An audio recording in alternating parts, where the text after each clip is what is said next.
for me it's an amazing experience being here with you because today we celebrate innovation. Our goal, and probably a lot of people asking why SPINOFF and what is the goal of this conference, but not only, what we're trying to achieve. Actually, our dream is to have till 2030 100 spin-offs growth in Bulgaria. I see that you're a little bit skeptical, but I hope in the next 2 days you will see that actually this mission is quite possible. Before starting with to introduce you all the program, I need to share with you some numbers about Bulgaria. And I think they are quite interesting to understand why spin-off, 100 spin-offs till 2030 are quite possible. First, we are 6 million people, population. So, not so big number. But still, we are on the 6th place worldwide on each time when it comes to Olympic medals in mathematics, informatics, and natural science. Also, we are on the 1st place worldwide on each time when it comes to Olympic medals in semantic and linguistic. Actually, the computer linguistic is probably one of the most strongest school in Bulgaria. Also, very interesting fact, 42% of people which are involved in STEM, they are female. Big applause for this.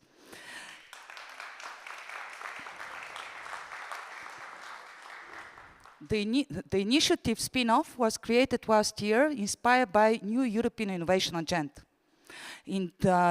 Today and tomorrow, we will have several focuses. First day today, we'll speak about artificial intelligence. We will sharing with you some very interesting tips coming from the semiconductors and microelectronics. We will, of course, talking about IP and publication. We will speak about investment, but most important on this stage, at the end of the program, we will see the best spin-off of Bulgaria that our organizer actually find out.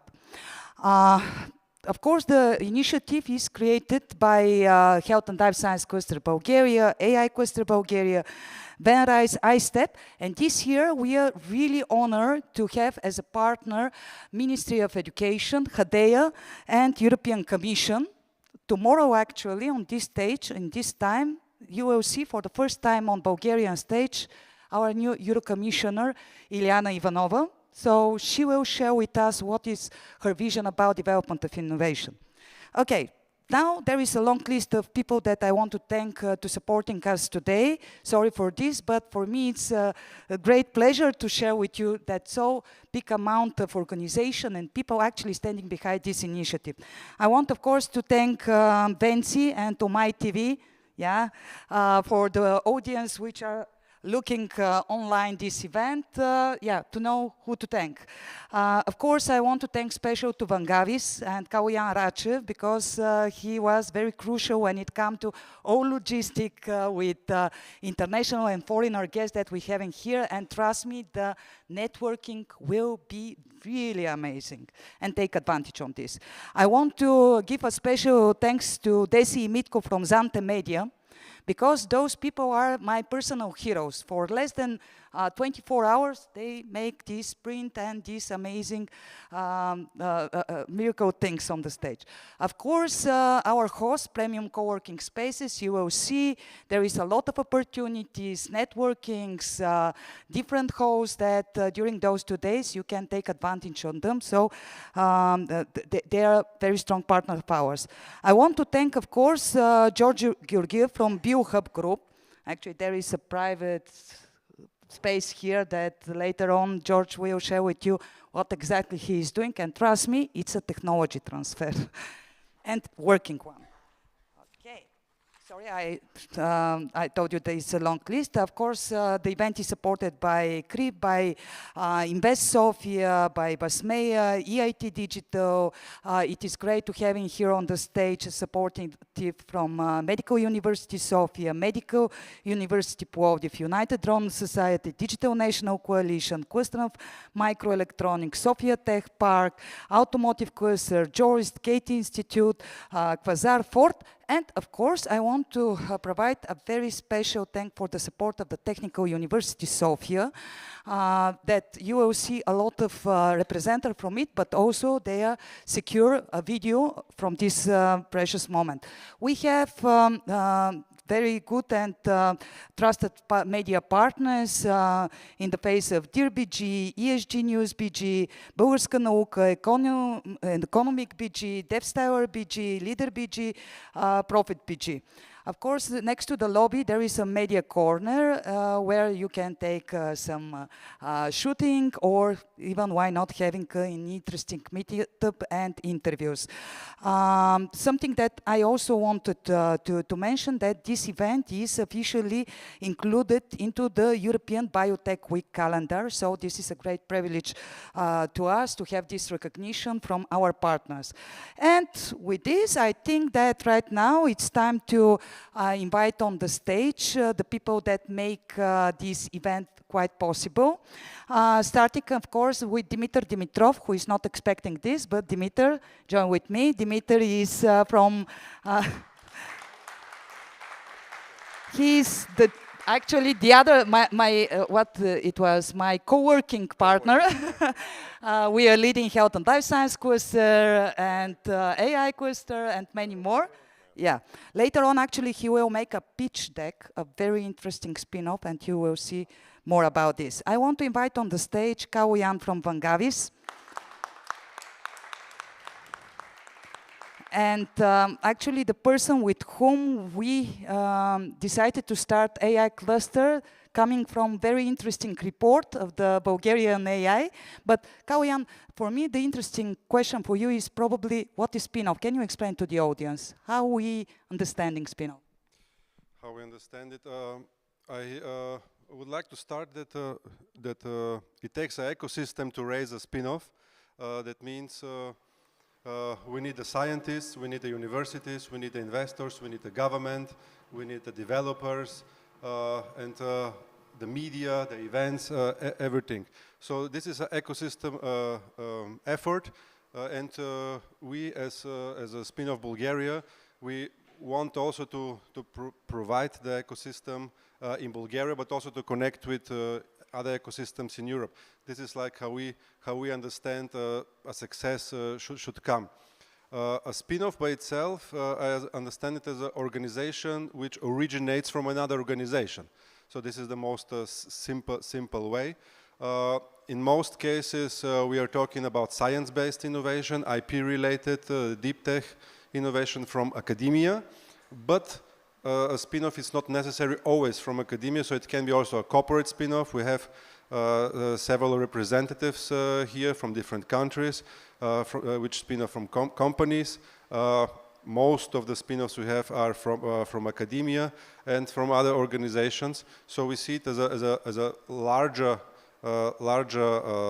topic, and for us it should be a good success case. We will see a lot of interesting spin-offs on the stage. Thank you, Christina. Thank you. Actually, we'll hear much more from Kao-Jan because he's hosting, he's making a networking, so you will see those people on this stage. The next partner of ours with whom we appreciate to have this event and this initiative, I want to invite on the stage Paulina Chotrova, who is a lot of things. First of all, she is AI female. Yeah, this is something to our pause. But also her foundation, iStep, supporting and her team, almost everything connected with the digital media, awareness. So I'm sorry, apology for the, I don't know, really messy work, but it was quite professional. And also Paulina actually is leading a very interesting Google Cloud group. She will share with you more about the site event. So, Pauli? We have other microphone. Can you hear me? Yes. Okay. Hello, everyone. It's a pleasure for me to be here. So I just want to share with you a direction of my participation in the event. One of the direction is related to one initiative that we created, and we work with Chrissy very much. It's related to women in deep tech. In the afternoon, we will see a panel with amazing ladies that are working into this direction. And the other things that I want to share with you in the afternoon, we are organizing DevFest.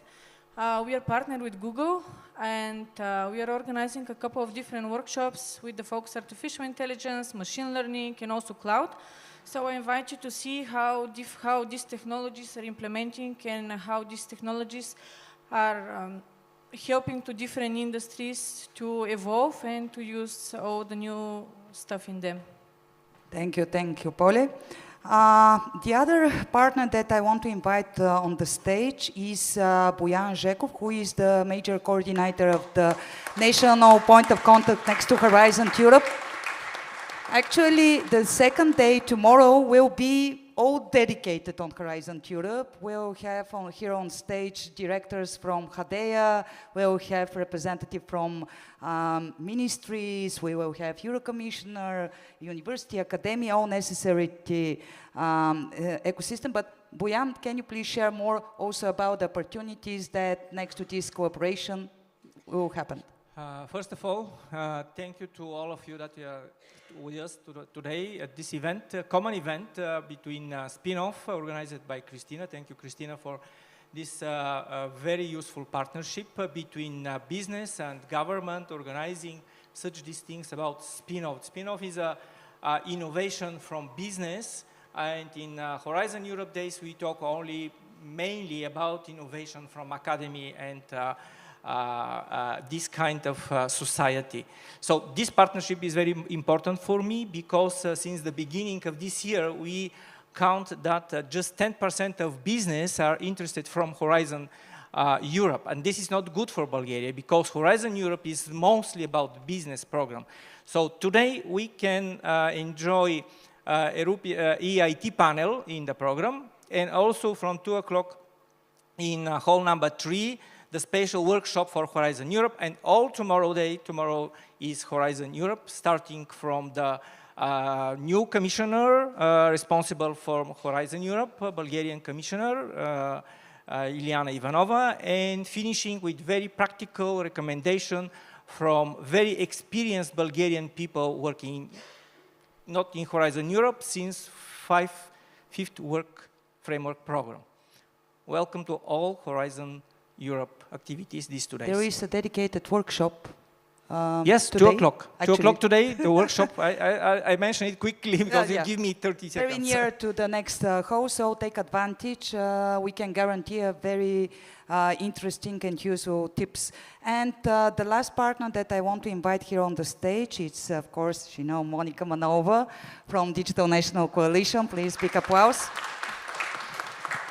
Actually, with Monica, I think that we have a perfect gender balance on the stage. I think that is a good start.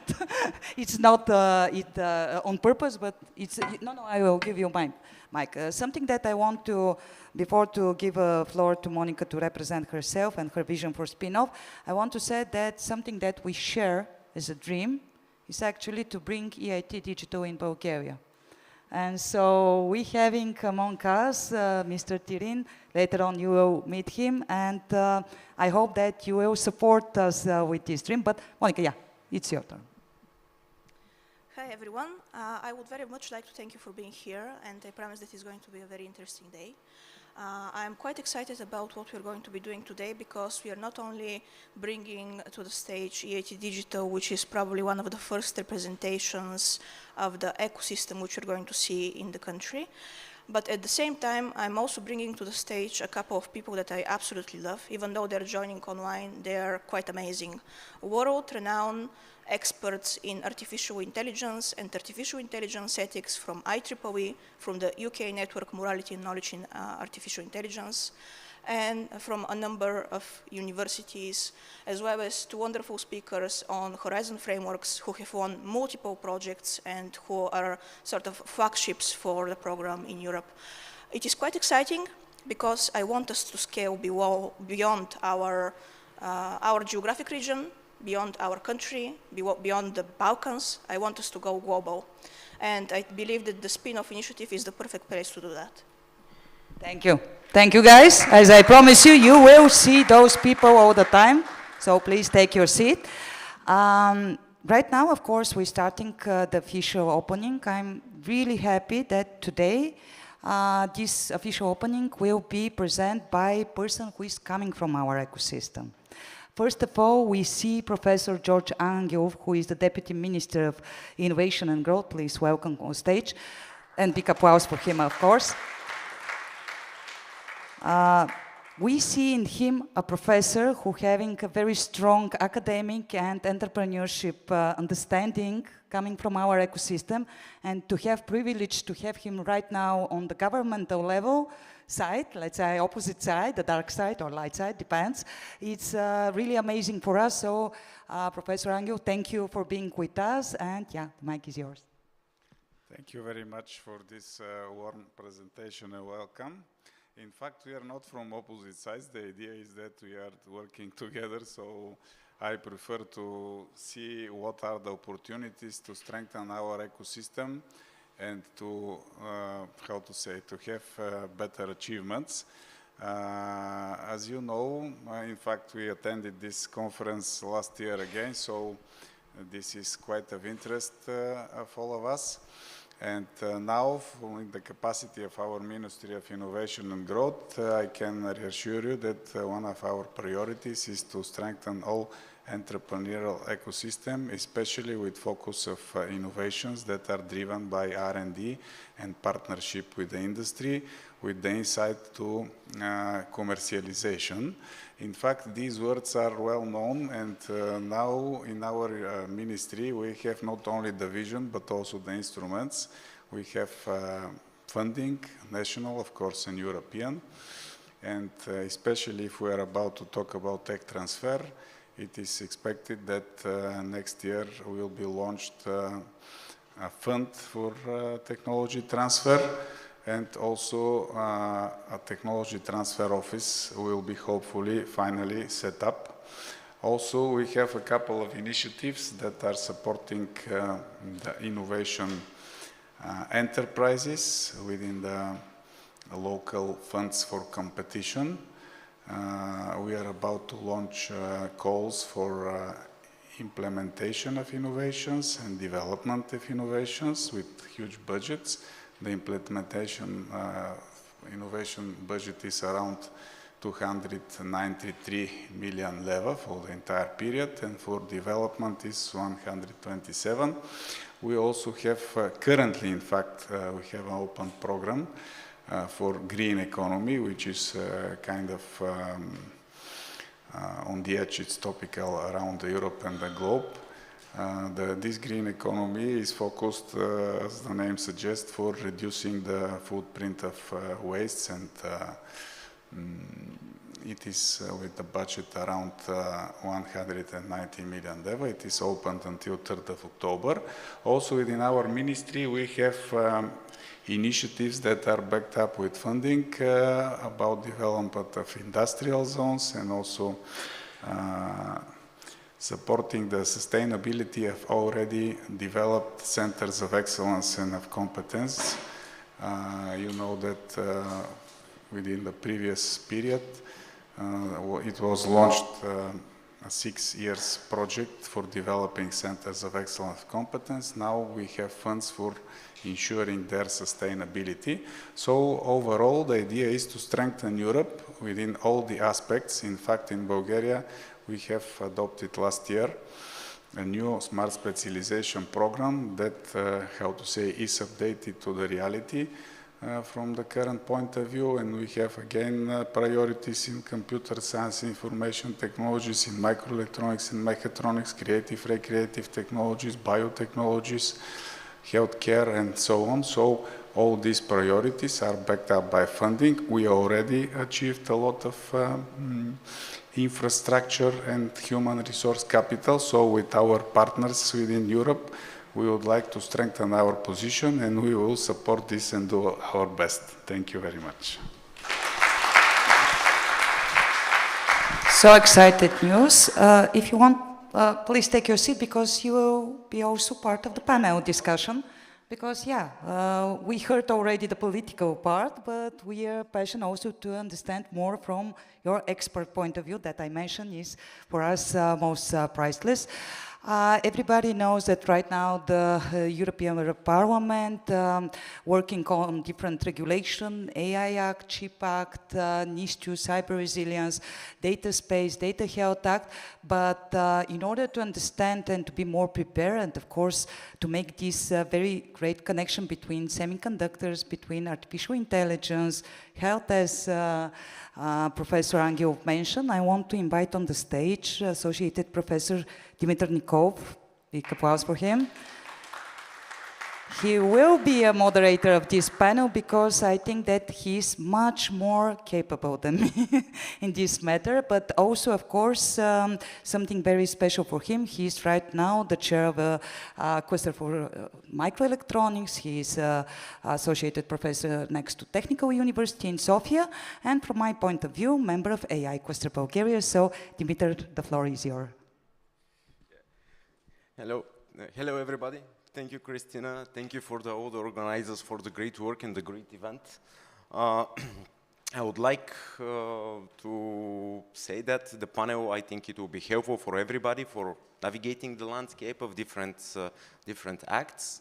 But we will focus mostly about the AI Act and the CHIP Act because the expertise on the stage allows for that. And now please welcome on the stage Dr. Sabine de May, Director from Flanders Artificial Intelligence Program at IMEC.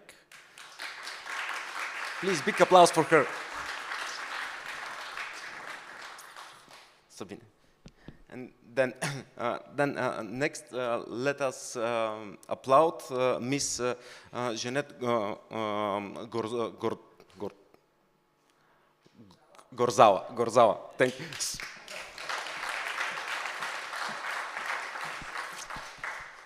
My first question to you will be the correct pronunciation of your name. I will take a note. Yeah. And then our last panelist is Dr. Tuan Trin, director from AET Digital at Eastern Europe. Please welcome on the stage.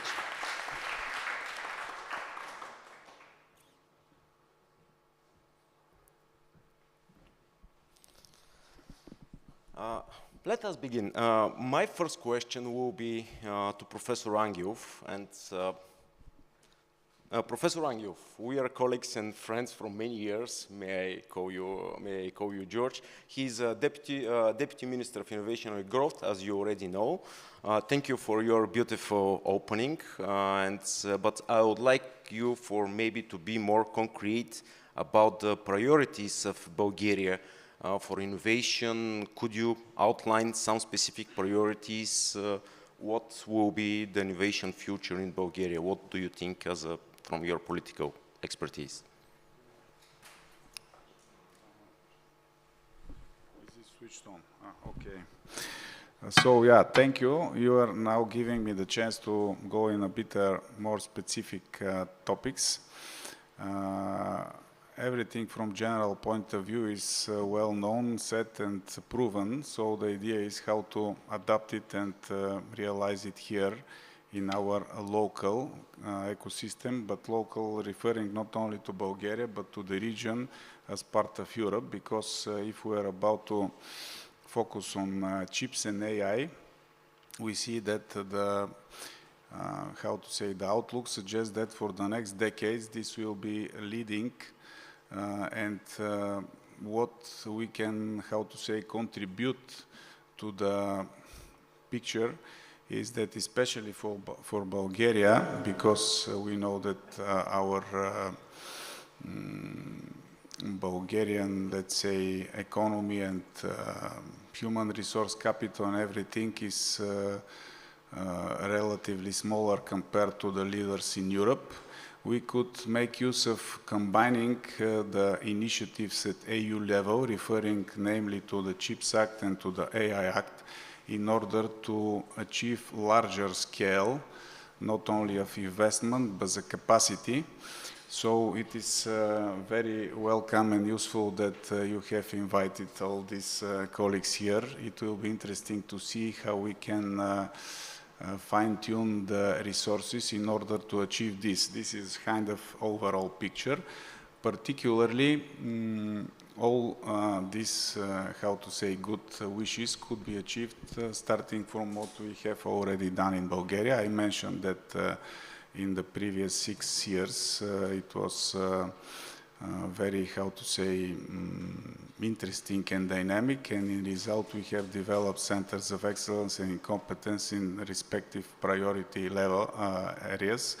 Concerning the topic of AI and chips, we can pay attention to the centers of excellence in mechatronics and clean technologies and the related units. So we have infrastructure, we have started building human capital involving industry and academia, but currently the focus was more to the academia. Now it's good to pay attention to the industry.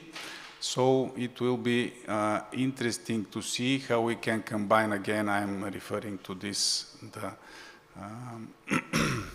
potential of both chips and AI insights in order to achieve a larger scale. In fact, these are closely related. As you know, AI is empowered by the chips. In fact, it's an application area. So we have, from general reasons, good grounding to start. And finally, if we are about to focus 3 areas of our activities, we may start with AI. I mean, we, from the point of view of our ministry and from Bulgarian point of view, we may focus on AI, on chips, and on space. And these are kind of pillars. Horizontally, we can achieve R&D, which is self-understanding, training, which is very important. You know that the trends in the, let's say, high-tech world is that maybe IT will be releasing people in the upcoming decades, so you have a greater room for reskilling these people in addition to developing new human resource capital.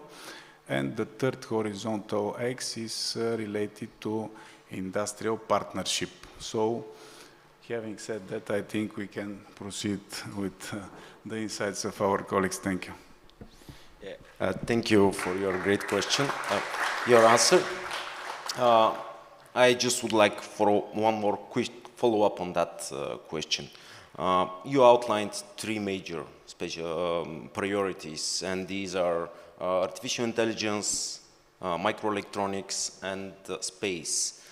Could you outline specific financial instruments that cater to for creation for this kind of a spin-off and small and enterprises companies, that this kind of a funding programs that will help these starting companies? Okay, startup companies is part of the ecosystems. As I mentioned previously, we have funding within the framework of the operational programs that are targeted to enterprises, including startups. In fact, startups currently for the planned calls are not part of it, but we have developed within the framework of the so-called fund of funds. This is the fund manager of investment in Bulgaria. In fact, there we have developed already funds that could support these companies at different phases of their development. So we have particularly for the chips, also for AI and the other, they are part of the priorities set in the National Research and Innovation Strategy for Smart Specialization. So the funding of the local programs in combination to the European one, in fact, are fully aligned. So also concerning the third, the space, Bulgaria recently, maybe 2 months ago, became partner of the European Space Agency, so we're now eligible to, how to say, to interact and to apply for the funds. Also, something that I previously forgot to mention, we started and became partners of new NATO initiatives. There is an accelerator called Diana. Bulgaria is part of it, and currently 26 companies from Bulgaria already applied. Some of the colleagues here in the room are successful applicants. Also, we became a member of NATO Innovation Fund. These are also connected to some extent to space applications. So this is generally an outline that all these good wishes are in fact supported by some real funding instruments and opportunities. Thank you. As we saw, a lot of opportunities in those three areas, and not only those three areas, but these are the priorities. Speaking about priorities, I would like to ask Dr. De May, may I call you Sabine? Sabine, could you share what are your activities in Flanders artificial intelligence program at IMEC that you help to have your connection with government in Flanders, in Ministry of Economy, Science and Innovation? Please, your mic should work. Hello. Mic is working now? Yeah. Yeah, okay, thank you. So first let me explain also, I'm here also representing both IMEC and let's say the Flanders AI plan. A few short words about IMEC. IMEC is an R&D hub, originally microelectronics, nanoelectronics, but it has really extended its activities also towards more the digital solutions, AI and data. I think a lot similar to the evolution that you see, or the things you mentioned here in Bulgaria.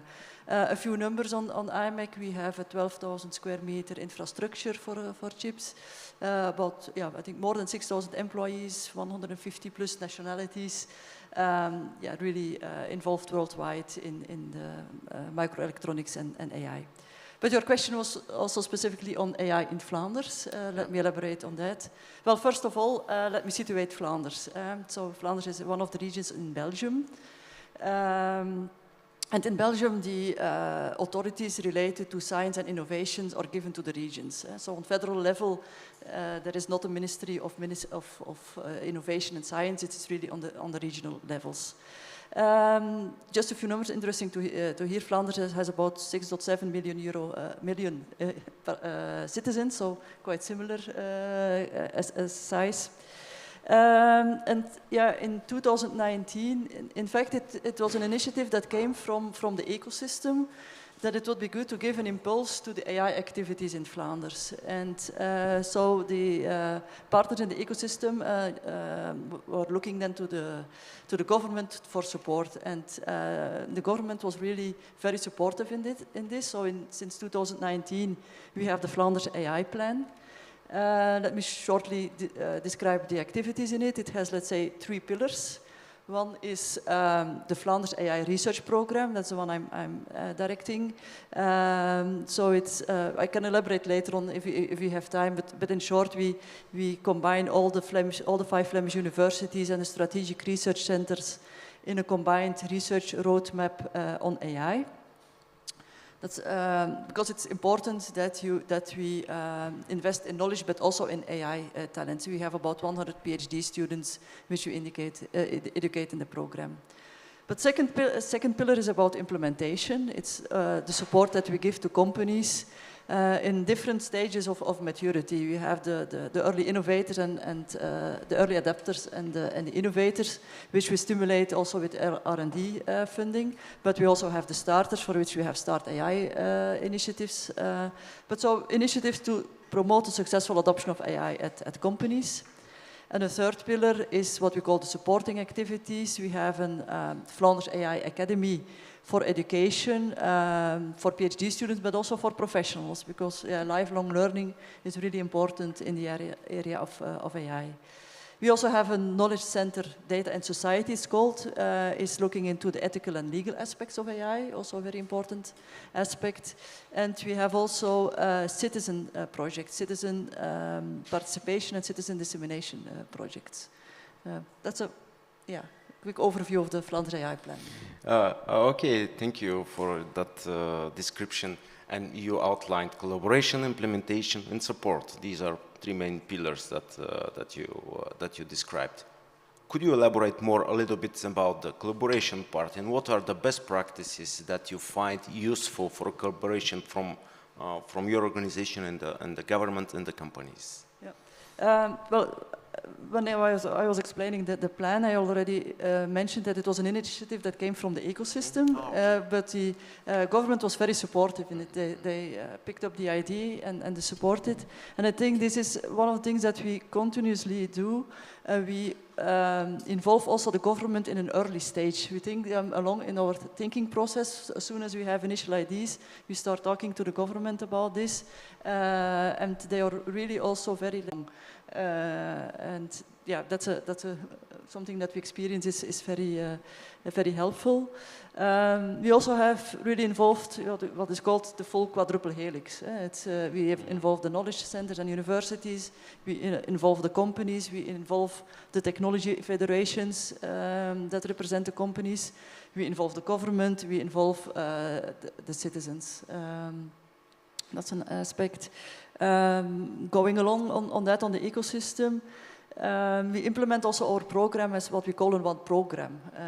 So the funding that we then get from the government, it does not go really to, let's say, individual projects at the universities. No, and it's a kind of a self-imposed rule, I must say, but one which is really very much appreciated. For every use case that we do, we ask that 2 or 3 partners are involved, which in a natural way really stimulates the collaboration between different university groups and different research centers, which is then much appreciated, and from which we see that we recently had an evaluation that the funding that the government then gives, they really see that there's a synergetic effect, and it returns more than giving, let's say, individual funding. Let me think. Okay. One thing that we also did at IMEC, we did an impact study. And this is also very interesting for the government, because we studied also what the impact is of the funding that comes from government to IMEC. So we look at what is the impact on employment in the region. So because the impact of funding to the institutes goes a lot broader than just the output of the institutes. We involve the local ecosystem, so there are other investments that come out of this investment, and this is also very helpful for the government to see the effect of the impact of their funding.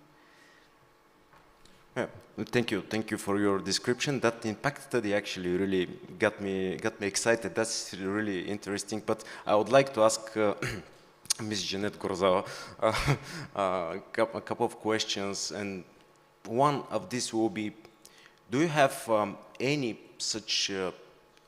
She actually, I forgot to present her. She's the Vice President of European AI Forum. Really nice to hear a woman in this position. It's really great pleasure. But my question is regarding to this kind of impacts. Do you have in European AI Forum, do you have this kind of impact studies, and how actually European AI Forum could contribute to advancement of artificial intelligence globally and in the EU region? Thank you very much for the invitation. I'm very happy to be here, and just describing the European AI Forum in a nutshell, it is basically the voice of the European AI industry. And if I may take you a little bit along the road, how we started out and what our goal and our mission is. So we started out many years ago as a collaboration basically between the national AI associations, also AI Cluster Bulgaria, for example, and we saw that European AI entrepreneurs did not really have a united voice in Europe, which is actually very important in terms of policy, but also how to determine the future of entrepreneurship of AI in Europe. So that is what united us, and we founded the European AI Forum as an organization formally this year, based in the Brussels region, actually to unite our efforts from the member countries that are, of course, Bulgaria, are very generous hosts, but also Germany, France, the Netherlands, Austria, but also Croatia, Lithuania, and Slovenia. And our goal and our mission is actually to bring the European countries together to jointly collaborate and to jointly strengthen the European AI ecosystem in terms of both. In terms of policy, you already mentioned the AI Act and all the other digital legislation puzzle that is going on. And here to create a framework which helps us to work closer together to bridge actually legal barriers, because currently we have 27 different jurisdictions, which makes it very difficult also to collaborate in terms of AI, because as soon as you cross the border, you need to look at the regulation from zero. So this is something very hindering currently. But also in terms of entrepreneurship, so coming from policy into practice, how actually to bring together the talent we have, for example, here in Bulgaria in terms of development, startups, spin-offs, the knowledge we have in all the universities, and to bring it together, because we see Europe has so many strengths because of our diversity, but it is actually about bringing it together on the next level to really accelerate the AI ecosystem and the developments we can do together. So that's our mission. About impact studies and all the other things, we actually did, I think 1.5 years ago with our partners and associated partners, the first impact study on the AI Act on startups and the venture capital industry. So we are very close in touch with the ecosystem, and we also want to collect the feedback, collect the challenges and collect the chances, and transfer them actually to the EU lawmakers and to show them what the impact on the industry and of the startups really is. So this is actually one of our landmark projects. We had that AI impact study. Of course, there are many policy papers, recommendation papers regard to legislation, but also kind of like to the practical things we need to really get AI off the ground in Europe. So talking about infrastructure, talking about compute capacity, also talking how to retain the talent we have in Europe. So kind of like to build European startups, AI made in Europe, and not to have the talent go abroad, for example, so that we really can build a strong European AI ecosystem. Thank you. Yeah, thank you. And actually, did AI impact study really get me excited? And what kind of a, do you plan some kind of a future projects and future activities that are related from the results from this AI impact study? So you mentioned the AI Pact, and to put it a little bit into context, I think all you know the AI Act, but the problem is it is still in discussion. Hopefully we finish until the end of this year to have this legislation on its way, but still when it kind of like is passed, it will still have maybe 18 months, maybe 24 months until it is fully effective. So actually we are in some sort of, yes, little bit legal vacuum for 2 years. So and there comes in our idea of the AI Pact, because currently it is difficult to distinguish trustworthy AI from untrustworthy AI, sustainable AI from not sustainable AI. And the AI Pact is our idea of giving companies the possibility to take advantage right now, in particular in this time until we have the AI Act fully effective, of what they are doing. So a sort of label AI made in Europe or trustworthy AI to strengthen their market position, and for them also to be able to show to their customers that they are compliant, to give them a competitive advantage and to help them bridge this gap that we will have because of the kind of like difference in time between passing of the AI Act and of the legislation. And also here we want to consolidate best practices from Europe to bring it together to a standard or a voluntary code of conduct that entrepreneurs can use in the meantime, and that gives them also a competitive advantage for actually the trustworthy products and services they're building in Europe. Thank you, Janet. Thank you. And as we are speaking about entrepreneurship and actually companies in creating spin-off, I would like to ask Tuan, Dr. Trin, how actually spin-off companies be at the forefront of the European digital transformation in AIT? What in AIT Digital? Okay. First of all, thank you very much for your invitations here. So it's a pleasure coming back to Sofia. So I've been here for a couple of times, and it's mainly because of of EIT Digital. So my first time when I was still an academic like you, as a professor in university, it's more than 10 years ago. So I visited the Bulgarian Academy of Sciences it's by coincidence that I met with a professor from Technical University of Bulgaria. It's not the coincidence. Yes, and we talk about HPC more than 10 years ago. You know that now you see the buzzword, HPC, high performance computing, across Europe, everywhere. Actually, in Bulgaria, more than 10 years ago, it's well developed, this area. And when I visited the Academy of Science of Bulgaria, and I was amazed. I mean, this is something you should be proud of to begin with. What Europe and Brussels is talking a lot now today is Bulgaria did more than 10 years ago. So something that to share with you. Well, I saw it a coincidence, but I thank to Christian and the teams, it's not. So that is something I would like to start with. But before I jump into the direct answer to your question, that's about EIT Digital, a little bit why you asked us and then why EIT Digital. I would like to share with you that I'm a very privileged position to talk last, because all the keywords of EIT Digital already mentioned. Ecosystems, entrepreneurships, training, that's the deputy ministers mentioned. So these are the keywords of us and why we are here. I mean, and we would like to be more engaged in the ecosystem in Bulgaria and also in the eastern region. So that is something that I would like to, well, you said all the things that actually I prepared to say, so that's why I feel so privileged that it's already mentioned. And I think that it also means the alignment between our priorities. So we look on the same directions. So I don't have much to say about that part. But again, at one point that I listened to the Deputy Minister and the previous speakers, I would like to single out one point that connects actually AI Act and the Chip Act. There is a strong, very strong connections here. What is that? It's the data. What is the data? I would say that in a single word, I think that you may agree with me, that there is no good AI algorithms without a good data.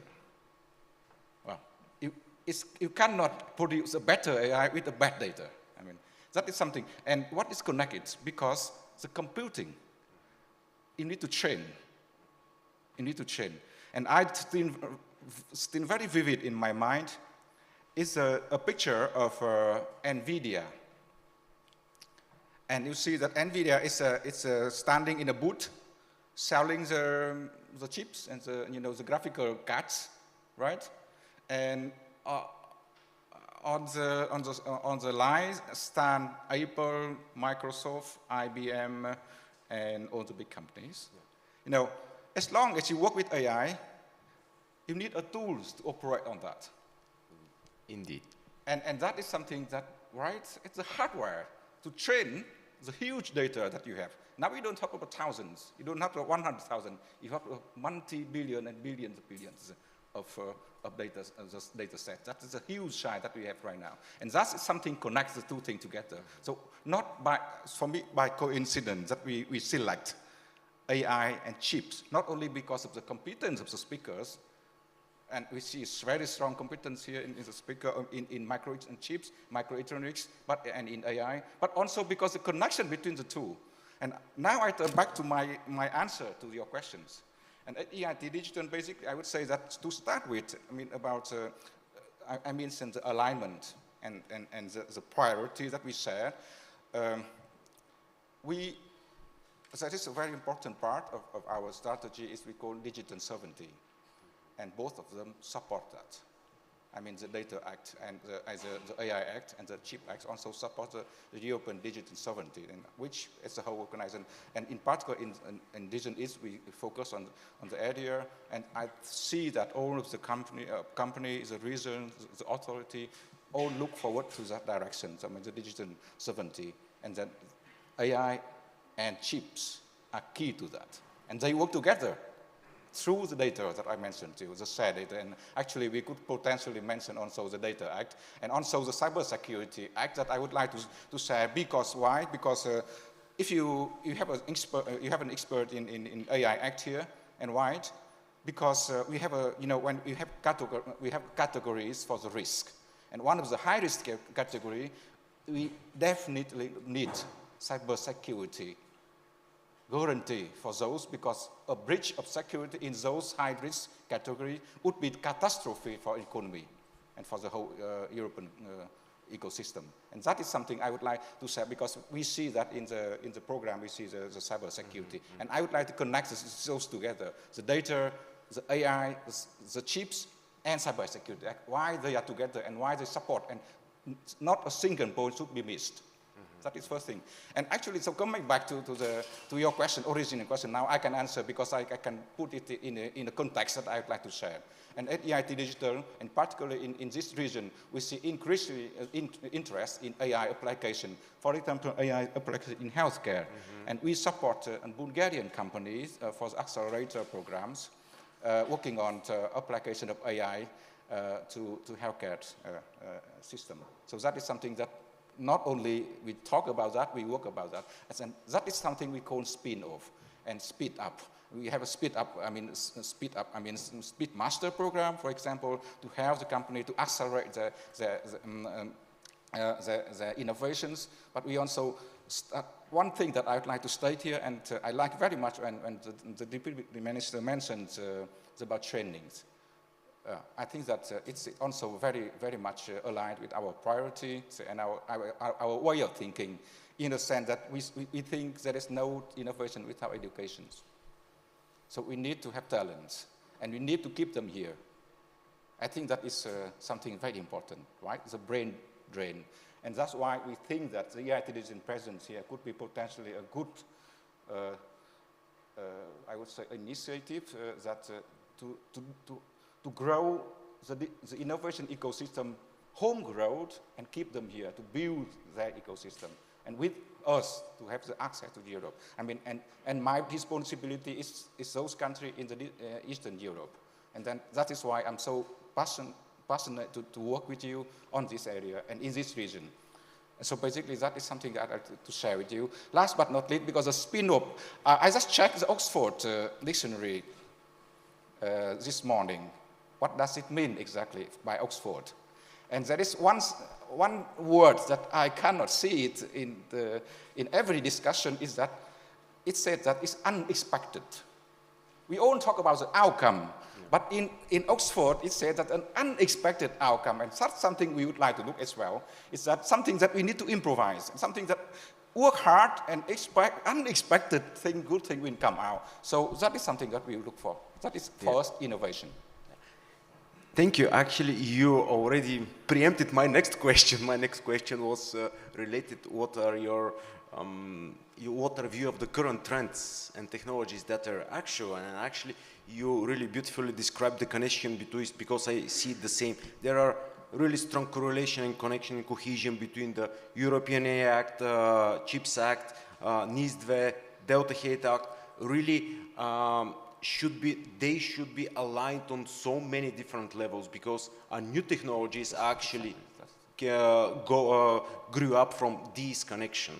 And something unexpected, it's really the motto of science, because a lot of scientific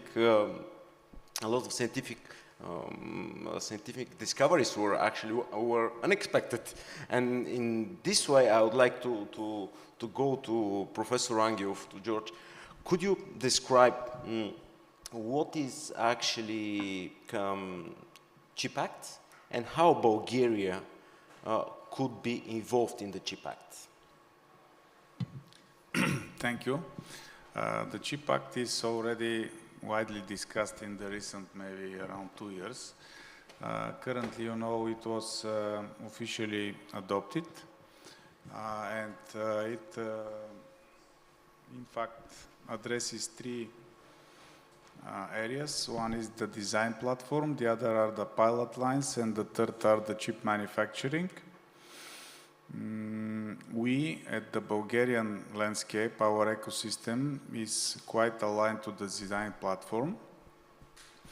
In fact, in Bulgaria, me personally, This is not a bias, this is reality. I'm part of the ECAT team, which is part of the Technical University of Sofia. It was the first academic institutions after the changes 30 plus years ago that we are licensed the CAT system that is allowing the design of integrated circuits. So we have kind of developed a school in this area with tradition of a couple of decades.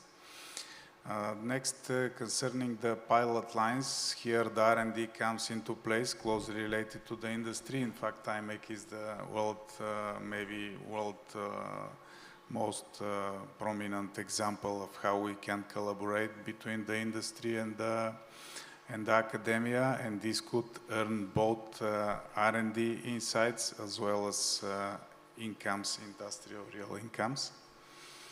And the third one related to the manufacturing.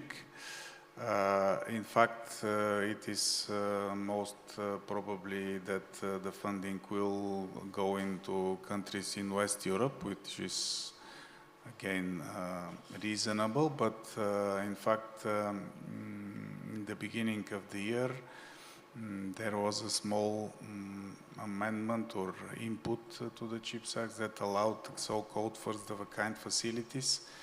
I mean, funding for first-of-a-kind facilities. This means that countries in Eastern Europe that so far didn't have production capacity could benefit from this funding to develop their own. So in Bulgaria, this is kind of collateral priority to look in this area for setting up such facilities. We have very good partnership in the last years with some German and Austrian partners from the industry. So this is the overall pictures. The picture in Bulgaria, currently our ministry set as a priority to include Bulgaria in the CHIPS Act. This means to become a partner of the CHIPS joint undertaking. In fact, currently we have Key Digital Technologies joint undertaking, which succeeded Excel, the previous name. In fact, in October, Key Digital Technologies joint undertaking will be renamed as a CHIPS joint undertaking. You know, the joint undertakings are these entities in Europe that are specially targeted at funding projects closely related to the industry. Maybe in Europe, one of the weak parts that we have strong R&D capacity, but relatively not so strong commercialization. So these joint undertakings were formed maybe 10 plus years ago in order to address this. And Bulgaria, we plan to conclude the so-called agreement, administrative agreement with the joint undertaking, so that will be eligible, Bulgarian partners will be eligible to participate in such projects, which will enable a lot of our good wishes to become reality. And here, how to say, the particular and specific efforts, if we are about to realize this combination between AI and chips, how to, let's say, find the right approaches and instruments and, let's say, at governmental level participation in program in order to benefit also from the AI priority in order to achieve larger projects, because in Bulgaria, once again would point out, we have achieved a lot in AI. We have Insight Institute, we have a lot of clusters and specialist human capital, academia companies in chips also. So this is kind of the particular steps that we have to implement. Thank you. And I would like to pick on your words about this kind of a weakness of Europe, that we are really strong in research, but when it goes to making money out of that, it's a little bit hard here in Europe. And my question will be to Sabine. IMEC is really world-renowned facility for nanoelectronics, and not only nanoelectronics, but a lot of different expertise. Could you share some specific projects and what kind of activities and spin-off companies that IMEC created and where actually the IMEC expertise was invaluable. Okay, yeah, a series of questions. I think I can answer with multiple answers. Well, multiple aspects. On the one hand, I would like to talk a bit about the IMEC iStart initiative to promote or to help spin-off companies. And secondly, I would like to give an example on how we actually are combining chips and AI to answer that. So talking about the IMEC iStart, it's an initiative started in 2011, if I remember well, and I need to look into some numbers to be correct. Well, let me first say that IMEC iStart was also recognized as the world #1 incubator program by UB Global. Let me have some numbers. We have already supported 290 startups and 70 scale-ups. Let me be short, these are not spin-offs of IMEC. It is a program that is supporting spin-offs in their steps towards getting a product-ready, market-ready, investor-ready, growth-ready program. But it is an essential component in our ecosystem to have such programs. It's a quite successful program in the sense that 83–85% survival rate is there, and also we have already 700 million plus follow-up funding achieved there. And we also see that those spin-offs are also internationally active, which brings again to another topic that was already touched upon, that collaboration is so crucial, and the international collaboration is crucial in success.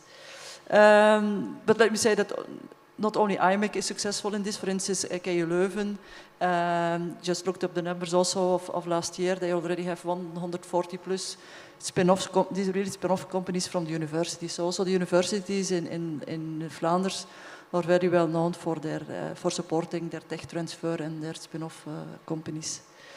Then talking about the technology, and I think here making the link also between AI and chips. It was already mentioned that AI is often connected with large data, cloud, high-performance computing, which is correct. And here, as the role that we have as chips, as involved in, let's say, chips sector, is that that's our responsibility to also make sure that we can continue doing this in a sustainable way. AI is consuming lots of energy, and so we really have to look for solutions that are more energy efficient. And that comes along also with energy efficient hardware and the energy efficient production of chips. So that's already one of the links between chips and AI. Secondly, talking about an application, so I said, okay, AI often connected cloud, big data, and so on, but there are several settings for which this is not appropriate. And as an example, for instance, cars. And I'm even not talking of the completely self-driving cars, but increasing safety in your cars by having sensors, and not only cameras, but also we are talking also about radars and lidars to be able to safely navigate also in difficult circumstances. You can imagine that for these kind of applications, you don't have the time to consult the cloud for the results.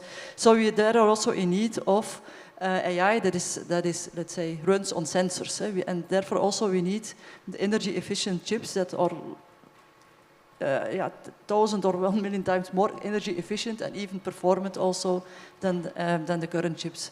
So that's also one of the reasons why we have to co-invest in chips and AI. We call it the hardware-software co-optimization, because it's only by combining these that we will really be able to solve what we call the wicked problems. I can tell a lot more, but I can imagine perhaps you don't have time, so feel free to ask more if needed. The time actually is rapidly pressuring us, and I would like to ask two quick questions to to Jeanette and to Tuan. Jeanette, one question. As European AI Forum, actually it's a combination of a lot of companies and I imagine a lot of startups there. Could you outline the best lessons that you've learned from those companies that actually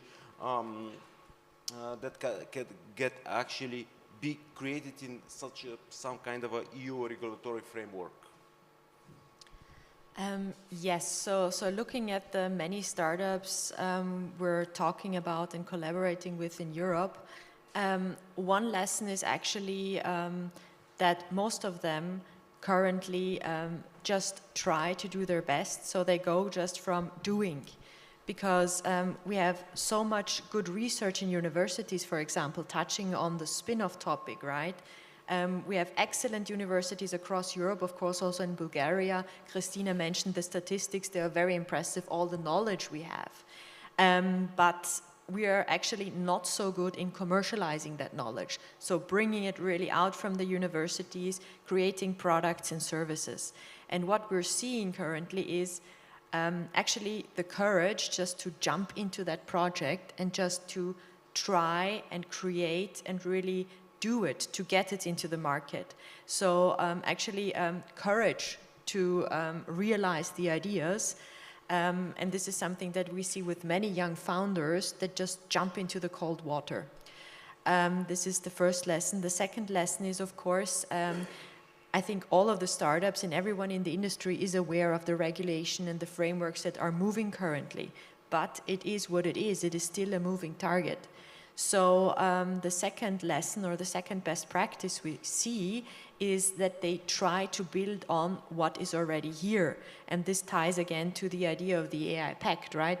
Because we have actually already very old in technology sense, since 2018, building blocks of trustworthy and transparent AI. So they're building on that, what is already there, and if you compare this to the AI Act and so on and so forth, you will see that the ideas are 80–90% the same. So this is also some advice I can give to the startups. Yes, and then of course taking every chance and opportunity to leverage the public funding programs, for example, that we have. So there is public funding available, and also the private funding, because we have many representatives here also, startups pitching to venture capitalists, pitching to business angels, and really trying to get the funds to do their POC, to get the market going, and so on and so forth.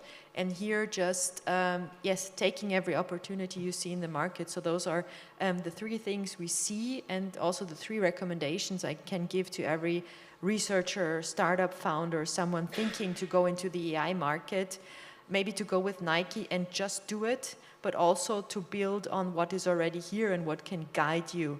And also, of course, the National AI Associations, the SPINOFF Bulgaria, all the platforms you have, reach out to them, try to build collaborations, try to find your co-founder, because there are many great programs in education and support, and also with the AIT and the program. So there is already a lot there that can help you go along the way. And in the sense of time, I will stop here. Thank you. Yeah, thank you. Thank you. And my last question actually will be to Anne, and I would like to ask him really a question that I know that he's an expert in, and talking about the current trends. And I know I saw your spark in the eyes when we mentioned the energy consumption of different AIs and chips.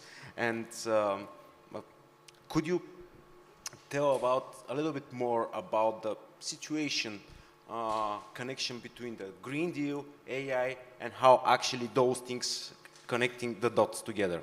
Thanks a lot for the question. Actually, it anticipated my thinking, because actually I would have been address your mention about the green AI. And recently there's a publication in the ACM communication, Association for Computing Machinery. It's a top-rated publication in our field, in computing science, and the title of that is Green AI. It's short as that. And it's so important, and for two things. The first thing is for the economic values of that. So, you know, you pay the energy bills, and you know the feeling. So I think there is not much to mention about that.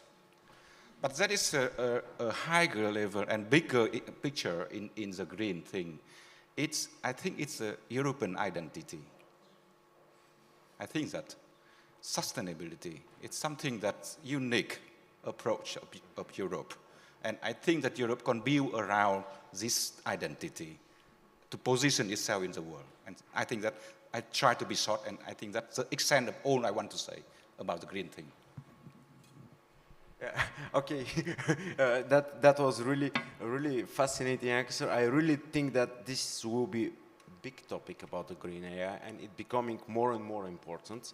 And with that, I would like to conclude this panel and to ask for your applause for our really good panelists.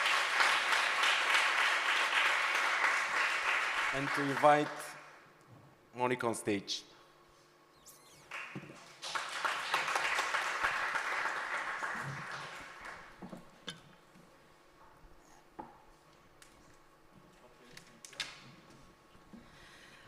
Thank you for the wonderful panel. Indeed, sustainability is a core value added to the European policies and our economic growth. You know, Bruchal Brundtland, our common future, and hopefully within next year we're going to have another set of repositionings and additional core concepts that we want to tackle within the future of the UN.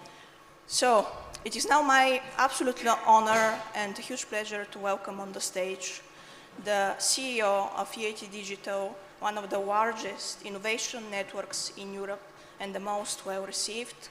Please welcome Mr. Federico Mena.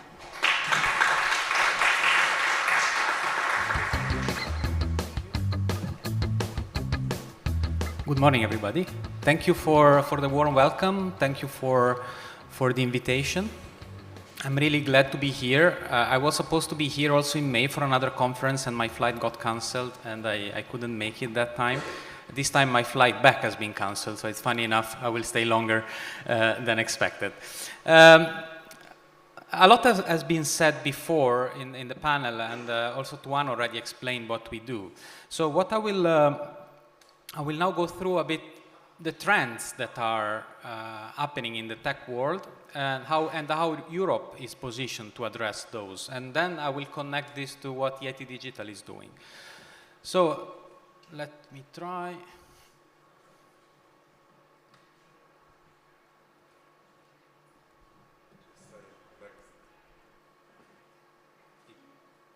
Yeah, it works. Thank you. So if we look at the 2000s, the first decade was mostly about building the mobile infrastructure. You see the high-speed networks, but you also see the big change that happened on the end user, so with the devices. You see Steve Jobs with the iPhone. The second decade was about platforms and data. You see many well-known logos there.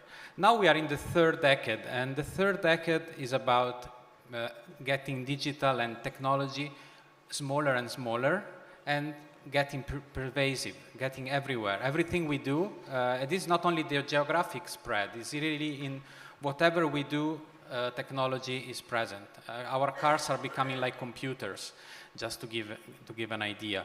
Farmers are using technology. But there's something, if you look at this picture, there's something that you would notice. The question is, where is Europe? It's fair to say that in the first decade, we lost track, or we lost the competition with US and Asia when it comes to the mobile phones, but on the infrastructure, we were still pretty strong. Some of our companies like Nokia and Ericsson were and still are ahead of others. But if you look at the second, well, there is no European logo there.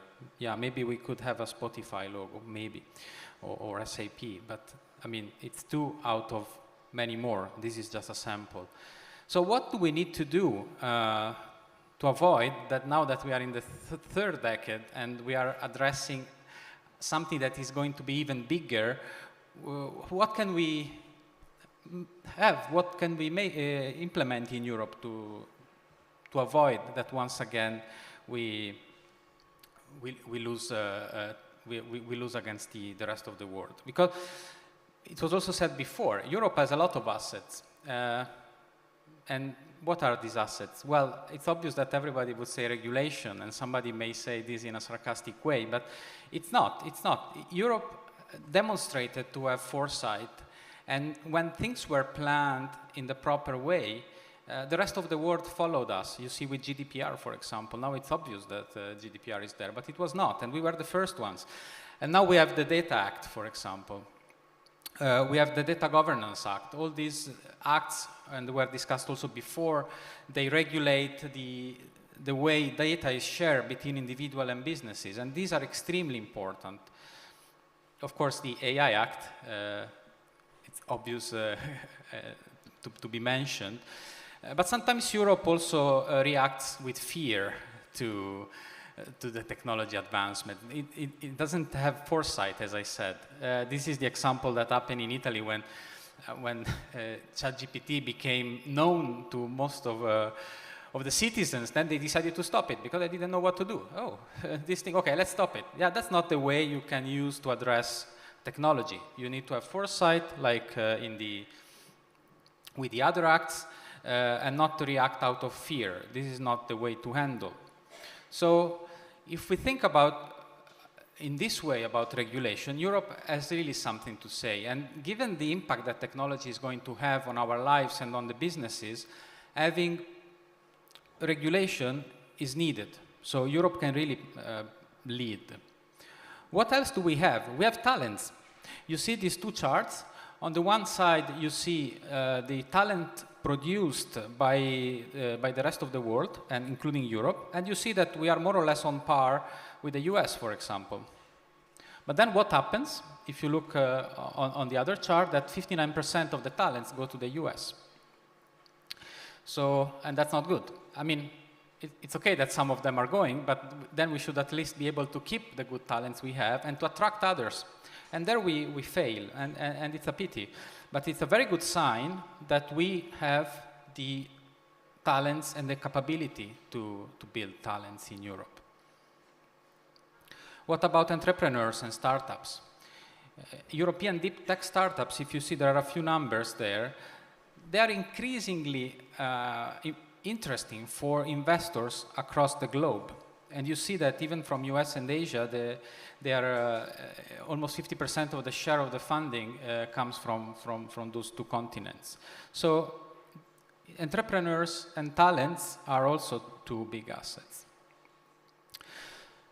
So my summary based on these assets is that Europe has the potential to play at much greater scale and speed, and we have all the elements. And as you saw before when I showed the platforms in the second decade of 2000, these are dynamics that are about the winner takes most or even takes all. So it's really important that Europe steps up with all the ingredients that I mentioned before. And that's where the organization that I have the honor and the pleasure to lead since earlier this year, since April, is about. We are a network, as it was mentioned before. We are an ecosystem. We just turned 13, so we are the oldest in the EIT family, the European Institute of Innovation and Technology, but we are still a rather young organization. And we are about building and connecting the dots with several players in Europe and beyond, actually. We have 350 partners in our ecosystem. We have a portfolio of 500 companies. We are in 21 offices across Europe, and you see that so far we also graduated more than 3,000 talents in digital and innovation. And we also work with a lot of investors. I said we have 21 offices. You see a nice map of Europe. We are essentially in almost every European country, or we will soon be, and that's also the power of the network. And I will come back to this a bit later.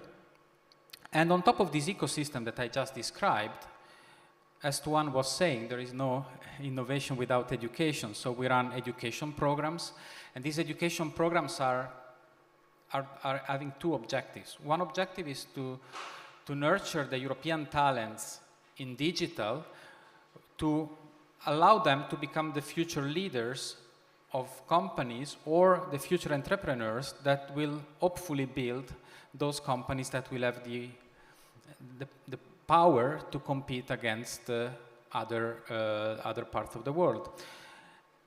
But the other element is also about reskilling and upskilling workers. I mean, as I said, technology is everywhere. we actually see that we are lacking skilled workers, so it's extremely important that we make sure that the workforce in Europe is kept at the pace of the digital transformation. And then through the innovation programs, we allow these students to build their company, to develop their idea, to connect to investor, to scale or raise their first seed funding when they start growing, and even their Series A funding when they are ready to scale up. So this is what we do. And we like to say that from a student, we create a unicorn. And a unicorn, as you probably know, is a company that reached €1 billion valuation. And we do this with these 4 areas: the unipreneurship, the incubation, acceleration, and growth. And each of these programs is open to everyone in Europe. So far, I think we were not very visible in Bulgaria, but I hope that we will get more and more applications in our program from Bulgaria. And of course, our ambition is to start from the bottom and create a lot of scale-ups that will get their growth services and raise funds, Series A funds. But we can also have any other company or entrepreneur joining this curve at any stage. So it's really a broad set of services that we run. To give you some numbers, in the education program so far we graduated 3,000 students since 2013. We have almost 60 universities in the network. We run summer school, professional schools. We have MOOCs online that are free of charge on Coursera, and we have 7 master programs on digital technologies combined with innovation and entrepreneurship. When we look at the startups, we have a portfolio of about 500 startups. Half of it, the 260 you see there, is actually our own equity portfolio, where we invested and where we are shareholders ourselves. And we have all these programs that, of course, we can then discuss separately if you are interested: Jumpstarter, Venture Program, Open Innovation Factory, that are aiming at supporting these ventures from the idea to acceleration. And last but not least, the scale-ups. Those companies that are already pretty strong in one country, and we are helping them becoming European players. We supported almost 1.5 billion VC funding raised for these companies, 600 companies, and the average ticket size that we support is between 2 and 30 million. And we do that through all those programs that you see on the slide, but especially with a network of 1,000 of investors across Europe. Last but not least, Yeti Digital is transforming itself. We are part of the European Institute of Innovation and Technology. In the first years, we were about building the ecosystem. We were looking mostly inside. Now we looked outside and we realized that we can really be a facilitator for our partners and our stakeholders to connect to other programs out there. Horizon Europe, of course, Pillar 2 and Pillar 3 mostly, but also Digital Europe program, which is a great initiative by the European Commission that so far was not fully developed. And through our programs, we also help companies, universities, startups, and SMEs to get access to these other programs at European level. It's an effort that we started mid of last year, and it's going really well. I like to put the slide on the regional innovation valleys because it's the hot topic in the European Commission at the moment. If any of you is interested, there are still a few days to apply, so we can connect or with one later on. And to give you a few numbers, since mid of last year, we managed to attract projects for a total of 150 million euro, 35 projects out of 90 applications we made with our partners. So success rate is pretty high compared to the standard 5% of Horizon Europe. We also work, as I said, Digital Europe, and I think I was also discussing with some of you about this. InvestEU is another great program by the European Commission that is not so prominently visible to many companies or entrepreneurs and startups. So we also work with that program. I described what we do and how we do it, but there's one more thing that I would like to say, and going back to a slide that I had before, this is our European presence. It's a bit small, probably. We have currently 21 offices Our activities are accessible to anyone in Europe or even Horizon associated countries, and we have been an office in Silicon Valley, but we noticed that when we create a physical presence, this acts as a catalyzer, because all of a sudden our activities become more visible, because all of a sudden you have someone that you can contact in case you want support and you want to engage. And to this end, we started also mid of last year to expand significantly our footprint. Since mid of last year, we opened 2 new offices in Greece and one in Romania. The one in Romania actually will be inaugurated next week, but we've been working on it for several months and already done all the paperwork. But our ambition, Tuan and myself, are really investing a lot of time and energy together with the great support we are having from the local stakeholders to also build an office in Bulgaria, because we, as Tuan was saying, we see the talents, we see the entrepreneurs, we see the great research. HPC was a reality when nobody was talking about it. So we really see the potential of connecting the Bulgaria ecosystem to the wider European ecosystem and especially to our network. So I hope that in a few weeks or latest month, but not years, we will be able to announce the opening of an EIT Digital Office in Sofia. With this, I'd like to thank you. I'm available for questions, of course, either now or later in the coffee breaks or in any other moment. Thank you so much. Thank you very much, Federico. I have like a very quick question for you. I think you did a wonderful explanation about all the different aspects and value adds that EIT Digital brings to the ecosystem. Specifically for Bulgaria, I can see a couple of areas where we can collaborate quite actively, apart from the Horizon Europe areas where I'm quite passionate about. So would you tell us more about what happens after you set up the office out here, after you set up the local node? What are the key activities that the Bulgarian ecosystem is going to be involved in? And what other potential areas that are going to be opened up for us? Yeah, thank you. This is a very good question because, as you saw, the set of instruments is pretty large. Based on the experience in other locations and also my knowledge that I have so far from the local ecosystem, I think there are 2 actually great initiatives that could happen in Bulgaria. One is the master school, because you have great universities and you have the talents, and the master school connects the 2 because it allows students from the bachelor degree to enter a 2-year master program where they start in one of our partner university in one country, and then they have the 2nd year in another country. So Bulgaria can be either the entry or the exit point. And these students are coming, if they're already strong, they get an even better boost because they all of a sudden become more international, and they get also the entrepreneurial education, innovation and entrepreneurship education that allows them not only to know very deeply the technology, but to also know how to deploy it in order to make a business out of it. So that would be the first one. I would be really glad to see at least one university from Bulgaria in the master school. And the second is our venture program, which is a program that we use. It's in if you remember my curve, is the 2nd step, the incubation, where essentially we take a group of entrepreneurs in some countries, and so far Bulgaria was eligible, but since we didn't have presence, probably the program itself was not very visible, where we allow a group of entrepreneurs between 2 to 5 to pitch their ideas to us and to our partners, and if they are selected, then they get some support to create their company. Their product first and then their company. They get also a small investment to create the company and to get started with it.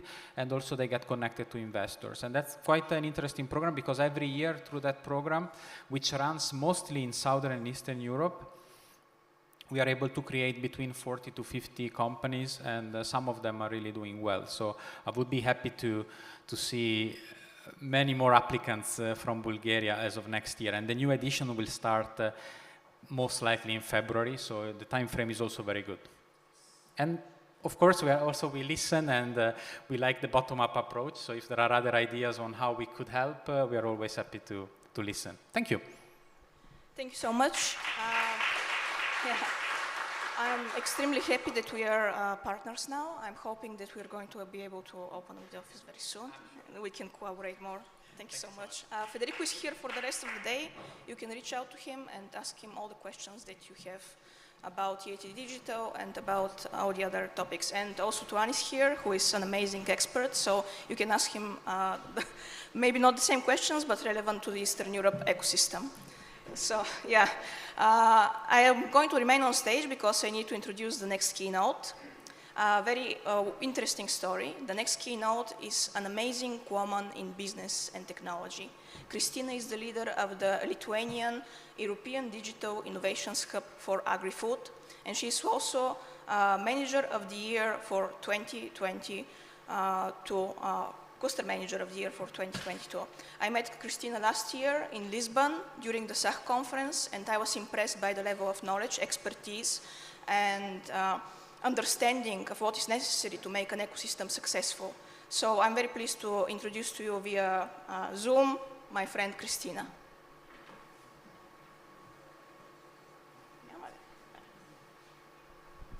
I'm sorry. She's in the way that Zoom.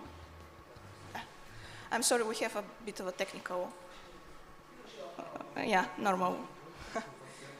So I'm going to tell you a bit more about Christina. So the Lithuanian Digital Innovations Hub for Agriculture has managed to get numerous Horizon projects approved in quite a short span of time since they set it up.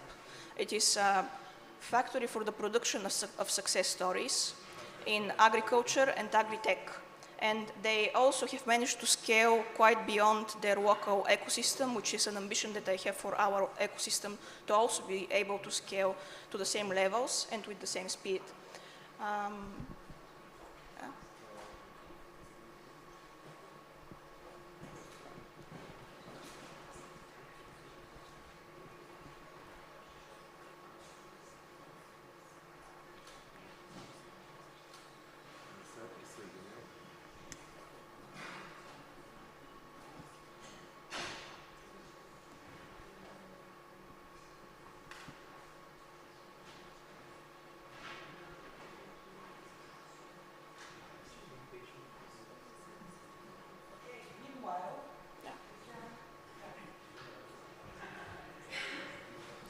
Hi, Christina. If you want, probably Christina will join us in next 10 minutes. That's why I will running to other speakers. Several weeks ago, I believe it was, we met our colleagues, our, let's say, mirror ecosystem from Romania. And we start discussing what we can do together when it comes to artificial intelligence, when it comes to common programs. So for me, it's a great pleasure to invite on the stage Christian Daswao, who is the co-founder and managing partner at techleator.co. So big applause for him. But where is Christian? Yeah, the colleague is here. Probably he is in the coffee. Okay, can you please ask him? Okay, meanwhile, we will do something other as a game because we're talking about artificial intelligence, and I always asking the audience one question. How much of you know who is the first programmer in the human history? Raise a hand. No hand? Okay. Oh, okay. One hand. Yeah, and from AI Cluster, of course. So the reality is that the first programmer in the history of humanity actually is a woman. And she's a daughter of Lord Byron, and her name is Ada Lovelace. I see among the audience, my colleague from DNA, we have made together an amazing program called AI Girls Hackathon, who is dedicated to this amazing lady. Actually, this algorithm was created much before the electricity, I mean 100 years. Nothing interesting. Okay, I see Christian is coming up. I know that the networking is quite hard and interesting, but here on the audience, we also wanted to know more about the possible cooperation. Okay, so presentation, usual, normal. Come on stage, let's talk what we can do, and I think that the presentation is not so important for us. Probably take this mic. So, Christian, welcome to Bulgaria. It is great to see you finally in person. We're thinking about how to unite the ecosystem in Eastern Europe. So, what do you think? Which are the, because before this we heard from the first panel that there is a huge need of this union of AI communities. And what's happening in Romania actually? I think this connection, it's already happened as we were in touch and already collaborating on different points. This is a very nice invitation which we received, and thank you for sending it. To connect it a little bit with the presentation before, it's that these numbers which Federico was mentioning are already happening. We are an EIT digital partner in Romania, and we are taking care of also about the discovery of startups from Bulgaria also. And for example, we are having here in the back also a startup funded by EIT Digital through the venture program, which in Accelerator, the company in which I'm part, discovered it, and it's so this all these networks, I think they are at the minimal working and are very much bridged by people and their energy. And I think it's the discussion is how to enhance this and how to make it even more pragmatical and even more profitable, let's say, in all aspects, social and also economically profitable, for the benefit of European knowledge, European startups, and all this. And in terms of the, thank you. In terms of how we could do it further, we'll mention in the presentation a couple of things, and then we can take the discussion even further. So I'm managing partner for Accelerator. It's a company which started in 2018 through European investment, being funded by the European Investment Fund. Also managing a 50 million euro VC called Gapminder VC. We invested in several startups until now, and I'll give you more details into this. This funding with this relationship with the European Investment Fund started in 2018, but it's backed by work and activities which are happening in our communities in Romania from 2014, when we started the all this effort of community building, bringing organizations together, putting programs and activities. Between 2018 and now, we developed around 20 programs of acceleration through different perspectives. But one of the most strategic and tactical approach which we took it was towards the red one, the Advancing AI program, in which we are collaborating with Google for Startups on it, and not only, but they are one of our most long-term backers into this. Also, we are focusing with this type of companies on investment readiness and go-to-market activities. Here it is mentioned also the EIT Venture Program, because a lot in Europe in terms of innovation, it is very important to be interconnected and to be part of the network, because it's very hard to do it in only one country, in only one industry. You need an ecosystem of partners, you need an ecosystem of investors, different type of investors to support, to different type of consultants to come and support your activity. I'm making this kind of joke with my colleagues about Silicon Valley. It's Silicon Valley because it has a couple of hundreds of thousands of, or Bay Area, has a couple of thousands of developers consolidated into a small geographical area, but it has also a lot of consultants with which to work in terms of finding solutions and key solutions or pinpointed solutions to the needs of the startups. 50% of our alumni are into deep tech, AI, ML, and of course the majority of them are those which are most funded and well funded. Another part is the fintech part, which is fintech worldwide. It has the biggest number of startups in the world are in fintech, so it was kind of natural to have something into that, but still the higher percentage is into the AI ML part. 40% in terms of business models or things like that, we have a lot of founders into the SaaS model, very much on B2B, because B2C is very cash intensive, and as cash it's more, let's say, a bit more problematic. It's better to expense that cash better, and as we have so many interesting and resilient companies in Europe, it's always good to talk with different founders and to ask them about their problems. So that's why the B2B, it's a stronger case for Europe in general, not only for us.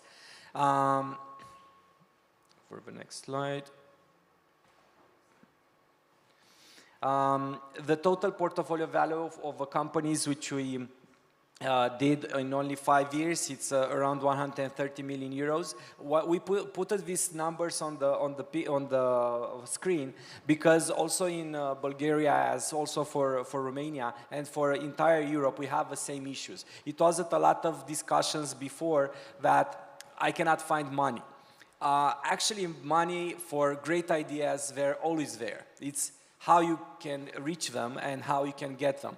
Of course, in terms of public funding, it's a bit of a different discussion that you need. In the inception part, we need a lot of things to catch up, to fund more incubators, to fund more grants, to move our society and to move our people and entrepreneurs towards innovating. So then we need to help them do that step. But once you are into that, you assume that role, you'll find solutions to that. And of course, this is also the most riskier part, where public money will not, private money will not be coming too fast. That's why you need to compensate with public money, and that's why we are having the talks which we had before. We are basing a lot on mentors, and it's very important to share these knowledges, and this needs to have also a certain quantity. In the early stage part, it's also about quality, but it's a percentage. The quality comes on a percentage on the volume you have. So it's also a numbers game, especially for smaller countries or countries which have less resources.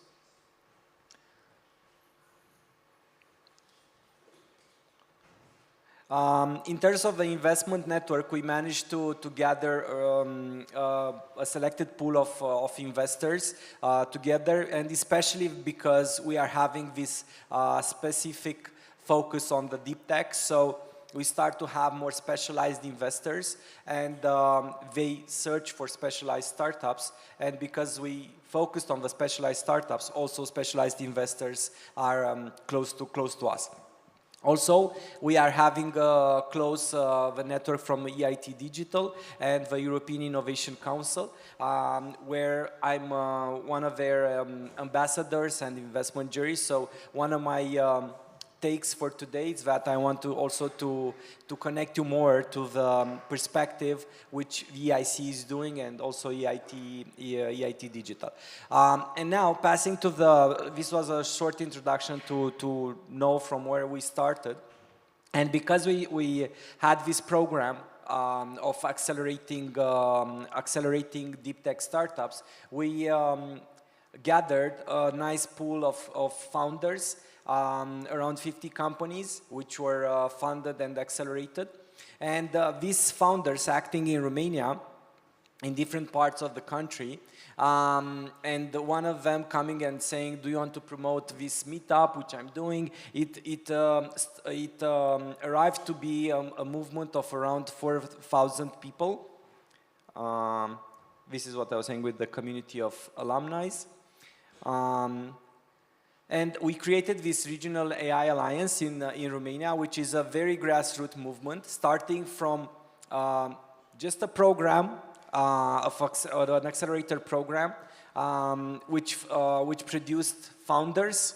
These founders were dispersed and are dispersed throughout the country, and we managed to interconnect them into a network, let's say. A network of 6 cities, and also it happened to be one of them to be also in Chisinau. So, and he's a very preoccupied and focused entrepreneur on the deep tech part, and are also 2 countries, so Romania and Moldova.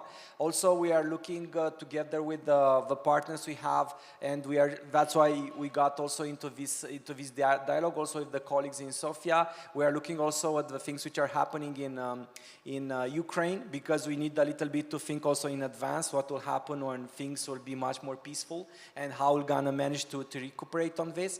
And this led us to this. As I said, these meetup groups, which are active now only in these 5 cities, but we are looking further to enhance this. And this is kind of like also an open call to see what can we do as simple as possible, but as impactful as potentially can be, to bring these energies together. Because we have educated people, we can educate more, but what can we do in order to transform them and move them towards the next level, where they have enough tools, enough funding to start doing startups, learning from other colleagues, and also accessing even more enhanced programs as the EIC program exists.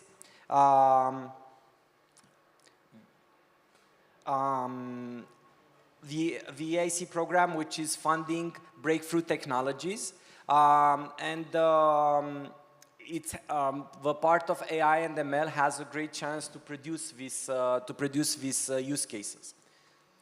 Do you want to discuss more into this, or because there's an open call, which I think it's good to leave it on the slide.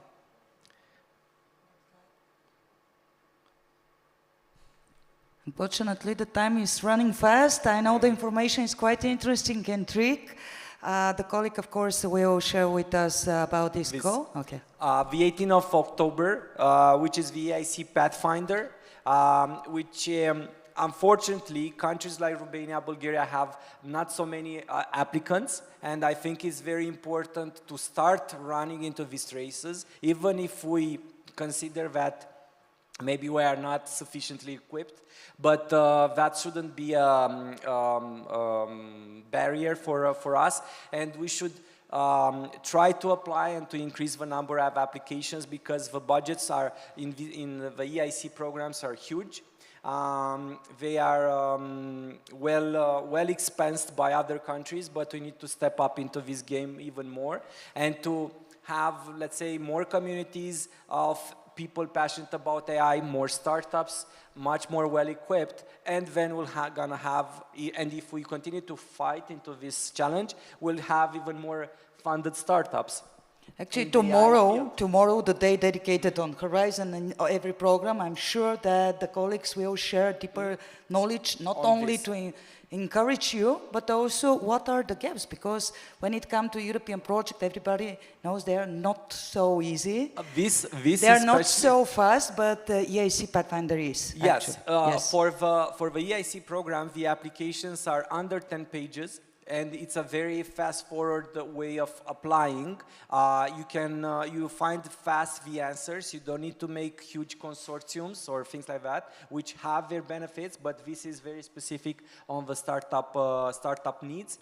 And the fundings are from 2.5 million euros in grants up to 15 million euro in blended financing. And the decisions are really made by 5 people in a jury. You take a 1-hour interview after this application. Thank you. We are really, let's say we are going very fast through time. Thank you. I want to apologize, not only Christian, of course, each colleague on this stage, because the timing is quite crucial when it comes to today's event, and I will be the bad person who will stop you, but apology, and of course, during the network, we will continue with these amazing topics. And I know, of course, that the information is a lot and interesting and useful, and of course, we will share with all the audience each presentation. Right now, several times, let's say from the beginning of the day, we're talking about artificial intelligence. I want to, of course, invite on the stage two of very personal attached to me and to artificial intelligence ecosystem people. Those are Svetlin Penkov and Daniel Angiov. Big applause for them. Usually, I represent them because they are very noble and very smart and having a knowledge that you will see how important it is. Svetlin is also actually the chair of AI Cluster Bulgaria, and Dani is member also of it. Their company, FMRI, I usually call it artificial intelligence of the artificial intelligence because it's checking for mistakes. Their workshops will be quite practical, very brief, but very useful. They go it from 0 to 1, and correct me if I'm wrong, but this means infinity. So from 1 to 0, okay. So the mics is yours. You have 2 if you want, this and this. So passion to see what you prepare for us. Hi everyone, it's great to be here. We saw some great presentations that were very kind of top-down, talking about how do you structure ecosystems, how do you promote spin-off startups and so on. With this kind of presentation we're going to do today, workshop, it's really meant to be much more bottom-up, to tell you about what should you be thinking about if you want to do a spin-off in the AI space, and so on. Do we have any slides? And before we continue, can we have a raise of hands who is from the academic space in this audience? Okay. All right. Yeah. And who is more from a commercial or industrial background? Great. Actually, it's kind of 50, more or less 50%. So we'll try to keep that in mind when we share some of the strategies that you can try to incubate this kind of startup and spin-off mindset in your institutions. Right, and yeah, I see we have some technical issues with the slides, I guess. Yeah, why should you be listening to us for, I don't know, 30 minutes? How do you do a AI-based startup spin-off?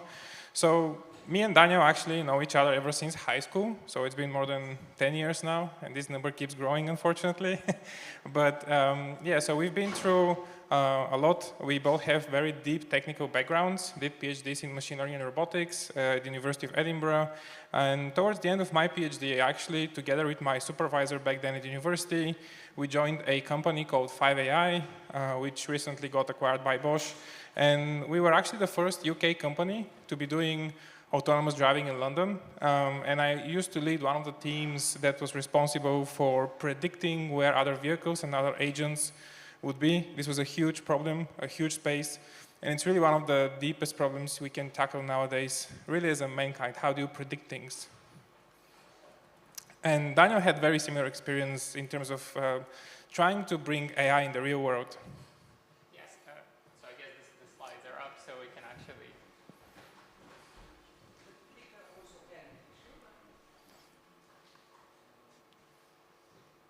Thank you. Right, so yeah, this was a quick intro about me, and nowadays I have 2 hats. One of them is being the chair of the AI Bulgaria Association, and also being a co-founder together with Daniel of FMRI, which is really a startup where we're building a platform helping other machine learning teams to build their products and their systems. So we've spoken to more than hundreds of teams trying to do this thing, so we have a clear idea of what you should be doing and what not. But before we continue, yeah, let's hear about what Daniel has done so far. Yeah, I guess my background also includes kind of this view about understanding more what is required to push technology from this academic lab that you have to an industry application, be it in the healthcare or in any other very stringent sector. And so some of the works that I've been involved with are with Cancer Research UK, working on early breast cancer detection, as well as some work with DARPA on explainability of these AI systems, kind of getting some background into the decision-making that is involved in them. And right now, I'm the co-founder with Svet at fMRI, and we are really kind of aiming to help other startups and other companies develop AI systems that they can trust, and that such that their users are not beta testers of the AI that they've created. And so, you know, wearing this hat, we'll share a bit more details about how we think that we've transitioned from a purely academic background to a more in industrial settings, and how we can help incubate this kind of ideas in different industries. So, as you can imagine, very often, especially nowadays with the explosion of LLMs and data and compute, we nowadays very often get requests about, can we do this with AI? Can we do that with AI? And we can summarize it with this picture, right? You see two faces. One of them is extremely positive, extremely optimistic. The other one is slightly worried. And this is really what we want to address in this workshop. Really think about the details that you have to go through in order to have a chance of actually pulling off a successful AI spin-off. So with any spin-off, any venture you want to launch, especially if it's the technical one, scientific one, there are three things you have to think about. This is like at a very macroscopic level. Always start about with the real-world problem. You know, regardless of how much technology you know, how much data you have, how much cool stuff you know, ultimately, if you don't solve a real problem, nothing's going to work for the long term. So this is always something you have to start. And if we become much more specific about AI, the next thing you have to be thinking about is, where do I get my data? So data availability is usually one of the core aspects you have to think about. And lastly, it's the machine learning model, like what you're going to use. So this is like at a very high level, but for every single one of these things, we can zoom in a bit more. And this is something we very often see once we speak to people who have this initial idea and want to transition to something that's about to be executed. Just having a business problem is not enough. You have to have a very specific problem where you want to apply AI in order to enable something bigger, right? So the way you should be thinking about it is AI is not this magical piece of technology that's going to solve all your problems. You actually have to identify something very simple, like a very simple question that the model should be able to answer. And this should ultimately enable you to solve new business problems in an interesting way, in a more efficient way, and so on. The next item is data availability. I mentioned it. Importantly, it has to be labeled data, right? So if you just have vast amounts of unstructured data that stay on your hard drive or somewhere online, this is not very useful. Something that people very often kind of omit is that when you're building these new models that do interesting stuff, most of the time there is hundreds and thousands of man-hours spent somebody annotating, preparing this data to be used. So, you know, just the fact that you have 1 terabyte of data doesn't mean anything. You have to have 1 terabyte of data that you've labeled, you understand, you can ask questions about it, and you can really, really use it. And lastly, it's the machine learning model you want to build. So when we speak about AI nowadays, very often we do mean machine learning, and machine learning has like lots of different aspects. The most common one is deep learning, obviously. With the neural networks and LLMs and so on, this is deep learning, but there are different aspects and variations, and especially if you're working in regimes where you have not so much data and you actually want to be more careful with your responses and like your predictions, you might even think about like probabilistic statistical models and things like this. But I deliberately put the machine learning model last. You really should start with what problem I want to solve, very specific problem, you know. Is it something that if I ask you, you can answer? And the second one is, do you have labeled data? So to give you an example, a very cool startup from Berkeley, they do object picking. They're called Covariant. They're a spin-off of Berkeley. So how does this triangle look for them? At the top, what they do, it's warehouse automation. And again, even here, warehouse automation is a bit vague. What they really do, the very specific problem they do, is they predict how a robot should be able to pick an object. That's really all they do. What sort of models they do, object recognition, pickupping, and grasping, and so on. Usually the model is not the important part, it's not the interesting part. Very few companies innovate on the model infrastructure and architecture. Usually is the question of the problem, and also data. So covariant, for example, are a great case where they've used synthetic data. And this is something we are moving much faster, because it's easy to have raw unstructured data, tons of it. It's very difficult to have structured label data. And so you are going to see many more startups and companies trying to leverage synthetic data and simulations. So this is what they do in this case. So as you can see, you can plug these machine learning models in lots of different places, but usually always start with these three things you should be thinking about. And if you step even further into the question of, okay, I don't want to do robotics, I want to do something else. You all have different backgrounds, and especially in academia, there are lots of different problems where you need probably at least a year to understand them. So how you should be thinking about machine learning models and AI in general? You should be thinking about it as simply a tool that allows you to make predictions more efficiently. Be it faster, cheaper, with less information, and so on. So this is how you should be thinking. AI is really just a framework, a machinery, allowing you to make predictions at a much lower cost that you would be able otherwise. So what does this mean? Well, when I say prediction, I don't mean prediction as in, what's going to happen next in the next moment. You can obviously do that. But very often prediction means, can I say something about the state of the world that I currently don't know, right? It doesn't have to be a temporal prediction. So here we've given this diagram. It's a very useful way to think about it, especially when you have like different domains and different verticals. So you start with the problem, obviously, and what you're after is you want to predict something. You want to infer something about the world. And the way you do it is you're in your current state, you have your current set of information. What you then do, you apply machine learning, you can always think about it for machine learning models, you can think about them as simulations as well, especially in scientific fields, we see this very often, in order to get to this predicted state. And again, so you can be predicting things like, what is the demand for my product? What are my sales going to be next month if I do this or if I do that?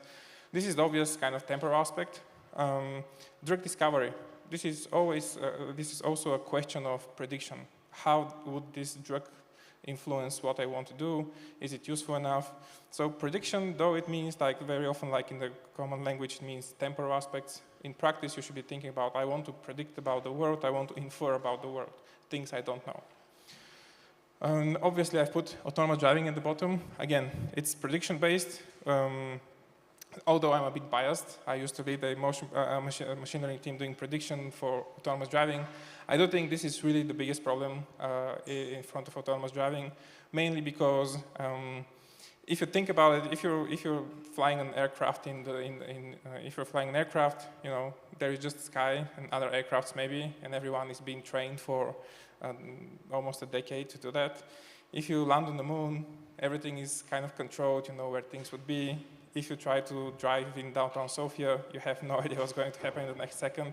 So this is really one of the biggest challenges. So making predictions, this is what you should, if you remember one thing from this workshop, think about AI as making predictions and how can you leverage it in your space. So how do you make these predictions in practical aspects? Again, there are lots of different models depending on the problem, depending on the amounts of data you have, convolutional neural networks, GANs, transformers, what have you. Whenever you want to, if you want to start something, always use off-the-shelf models to begin with. It's never a great idea to say, oh yeah, I'm so smart, I'm going to innovate and bring this new architecture. In practice, the architecture of the model gives you very little performance, so you could be spending months improving the complexity of the model and whatnot, but ultimately you'd get very little return of investment on that. So what we see very often, teams do spend much more time on cleaning their data and preparing their data in a better state. Also, especially for the folks from academia, a research model doesn't mean a model that's ready to be deployed in production. In production, you're going to see lots of corner cases, you're going to see lots of malformed data, you're going to see lots of things you haven't even imagined. So start writing these tests and think about testing these systems from day one. And most importantly, if you apply AI in any aspects to your business, to your daily activities, think about and plan for mistakes. Mistakes are inevitable, especially in data-driven systems. So you have to have this set of kind of framework around these models. How do I handle failures? What happens if this fails? How do I leverage this failure in order to improve the model for the next iteration? So these are all questions that really make the difference between a team pushing out a model and not succeeding from the first time. Nobody does. But then continuing and improving and iterating. So this is really, really crucial. And now I'm going to let Daniel talk about data. This is the fuel of the future, right? Yeah. And basically, now that you're obviously using AI, you're kind of like, all your problems are solved. There is world peace. There is nothing to worry about. But it's actually embedding AI in your system is a double-edged sword. And the fact that especially the first few iterations, it's most likely not going to work out. And so it's a matter of understanding that the type of data you put in, the type of models you train, how much effort you spend on testing it is actually going to differentiate between having a garbage as a prediction or actually having something that's useful and can be productionalized and part of the business process or the process within the company. And so as such, I'm going to speak a bit more about the data and actually what we can do about that. And so as Svet mentioned earlier, it's kind of like failure modes within AI is something like, have you used ChatGPT? Can you raise your hands? It's kind of like 95%, great. And so like how many of the times that you've asked the question there has been like weird answers or non-answers or things that are issued? Like it's a rhetorical question, so it's conserve energy. But basically, there are a few kind of winning strategies that you can combine and actually benefit from the current capabilities of AI. It's obviously the open moonshot kind of having some general availability and open-endedness in the systems is great, but that doesn't mean that you have to take on the complexity of those systems within the AI application that you're developing internally or as part of your business strategies. And so you can benefit from much smaller models that are much more well-defined and great. So the winning strategies that we've seen from other startups and from the businesses that we've spoken to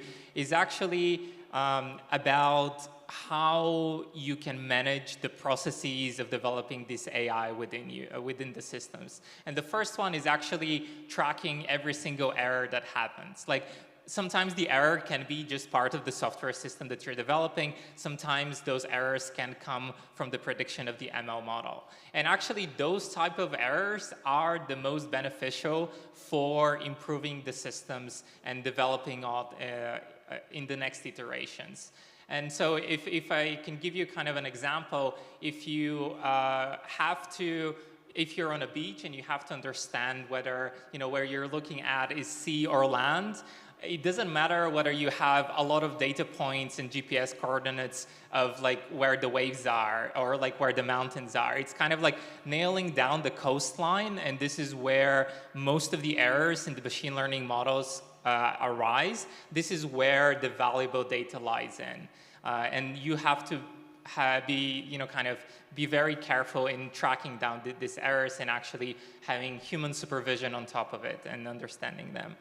And talking about human supervision, actually the second part and kind of the most obvious about how do you use AI in a consistent way is actually when you have this kind of hybrid combination of systems, be it the output of the machine learning model is triaged by standard software, or you have a human in the loop that's overseeing the system, or actually the recommendation is in a place where having or making mistakes or having, for instance, wrong recommendations on the movies that you've watched is actually non-critical. And so like the way that we've seen the best kind of use cases is for guiding the decision making, but leaving the human make the last decision, or kind of having the old school software 1.0 be the leader in what is going to be the impact of the decision of the AI system at the end.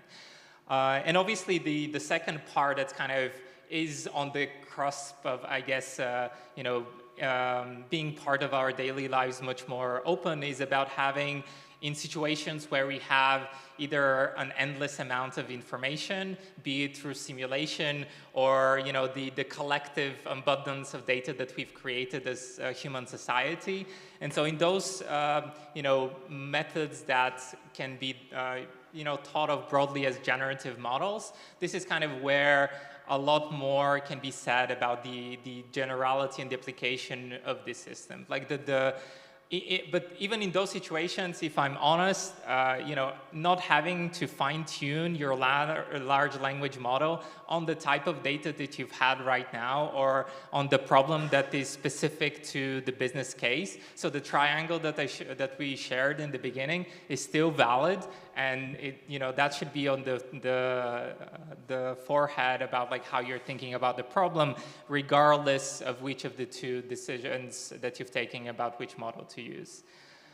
And so just to give you a bit more examples about how the concept about taking these ideas about having some data, having a problem that's kind of that you're trying to investigate, and YC has been very generous into sharing their mantra that at the end of the day, whether you're a startup or a spin-off or just a general company, the point of your existence in the world is to make something that other people would use. And so how do you validate that you've created something useful is actually when you have, in the business sense, when you have people giving you money or giving you a lot of money, if that is your forte, but like when you have people use what you've created. And so in the academic world, the way that we've seen kind of a very standard path coming into existence is that most of the times, like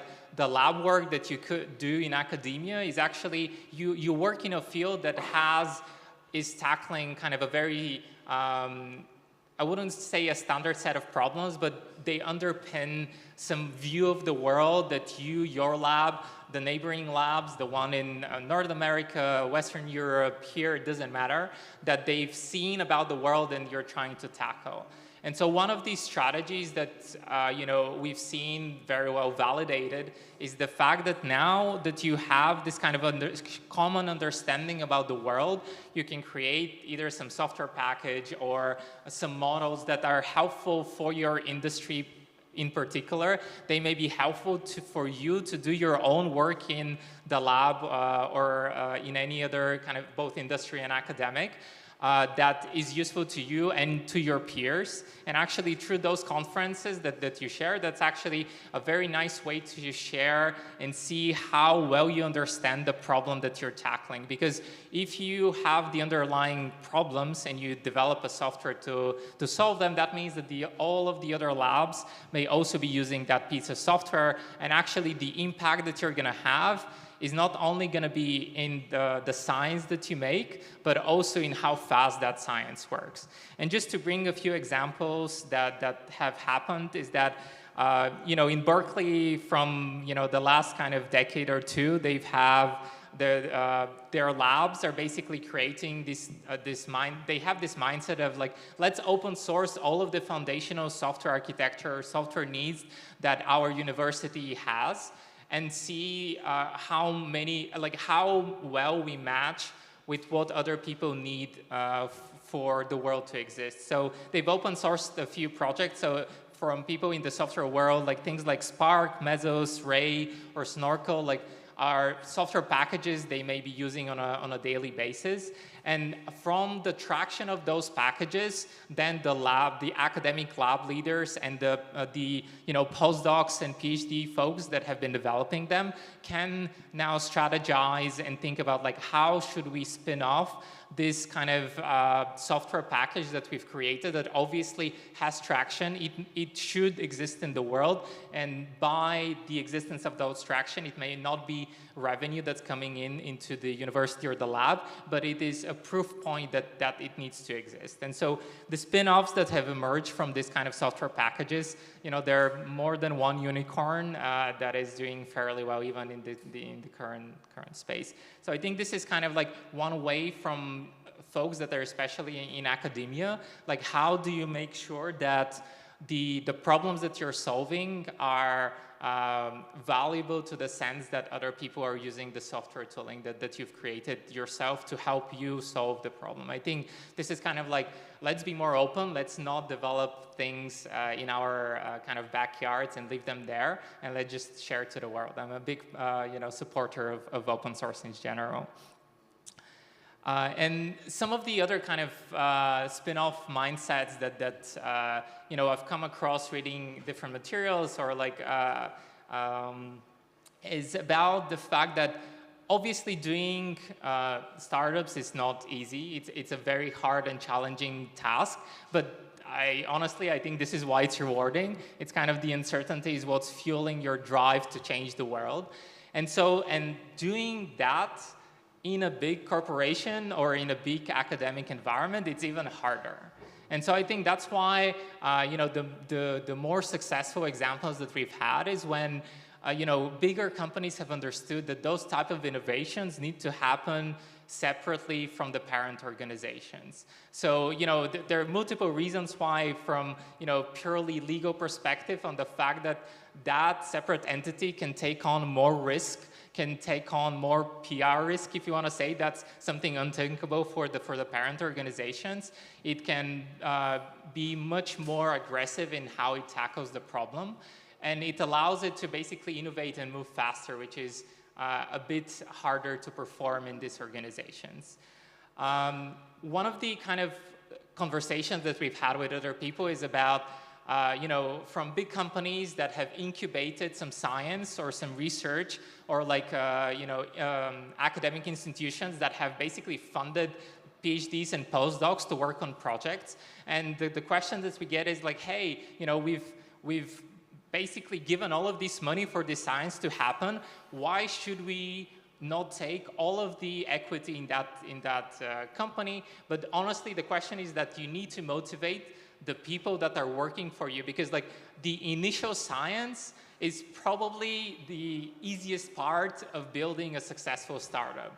So actually, like the way that you should be thinking about the equity that you are getting is more about you are a very successful angel investor that has already written an angel check into this company and because that company has already validated the proof points about what needs to exist in the world. So actually, you shouldn't be thinking it as like, I'm getting less for my money. It should be, hey, I have an unfair advantage into how I can choose a better startup to invest my money in. And so, and it also, at the end of the day, allows for both motivation of the founding team to get on board external investors and kind of have to allow for an independent life of this startup. And, from the State of AI report, which is actually released every year, so I'm waiting for December to see how things have changed in the past year. But some of the know-how that we've received is that usually, statistically, academic spin-offs, it's best if the parent organization receives between 0 and 5% equity in the startup. The more they get is actually harder. And I think the more important part is about making sure that when these folks, these students of yours or these workers of yours want to spin off something, the legal overhead can be compressed into less than 3 months. This is kind of like one of the more deciding factors that were found into both the happiness and kind of the success of the later on organizations. Yeah, I think there was kind of a question in the audience or no? No, okay, sure. And basically one of the, and how should the parent organization actually think about how this spin-off is happening? It's basically, it's a way for the organization to really explore a market much faster and actually, de-risk ideas that may be disruptive to the parent organization itself. It's very hard to kind of give examples of companies that have disrupted themselves and have created kind of a new life out of it, but actually thinking about it from a spin-off perspective and allowing the parent organization to really fund another company that is most likely to uproot itself. It's kind of, I think, one of the best way to think about making sure that you're on the forefront of what's going to happen. Because at the end of the day, the exit strategies for the spin-off may be actually to bring it back into the parent organization. So actually having that insight into what works and what doesn't, it's great. And also, kind of just a quick note is that when you're doing startups, it doesn't necessarily mean that the spin-off, ARR, or like the market that it's targeting should be the same size as the parent organization, because most of the times it's like when you are de-risking an idea, the market may not be fully formed. It may not be necessarily at the same scale as the organization, but I think this is a matter of making sure that you let that kind of play out. And of course, like when I said that, the parent company can be a client or a partner, which actually gives an unfair advantage to the startup, and it should be something that should be exploited. And I think, just to bring off an alternative, if, kind of the creative DNA within your organizations may not be there, being part of the ecosystem as a limited partner, or basically a person that helps venture companies raise funds, is another great way to keep track on the market and kind of upcoming disruptive ideas that may be to your business. And basically, I just want to close off with the kind of the initial triangle that when you're thinking about starting up something, we as technical people are always thinking about like what is the most advanced tech I can deploy in the world. But that should actually be the last idea that you should be discussing. It should be, what is the real world value that my tech is going to solve? Like, what is the real problem that's worth solving? What's the problem that's worth solving where I have the data that I can either acquire, simulate, or generate? And only then should I think like, can I actually solve this problem with the data that I've created, or should I iterate on the first 2 points more? I'll leave you with that, and thank you.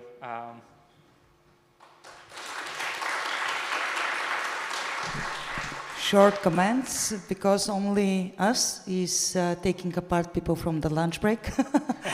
But several things from my experience, very usual when speaking and explaining what's the meaning of spin-off innovation to scientists. Yes, usually the crucial part they didn't get next to their equation is that innovation means that somebody needed it.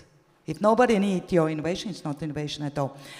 Something I want to share, to thank, of course, to Dani and Svetlin, is that actually for first time, every time you amuse me with different presentation, amazing, hard job, and thank you for this. Very good insight for people who are understanding a little bit, but not really, because right now AI is something like mantra.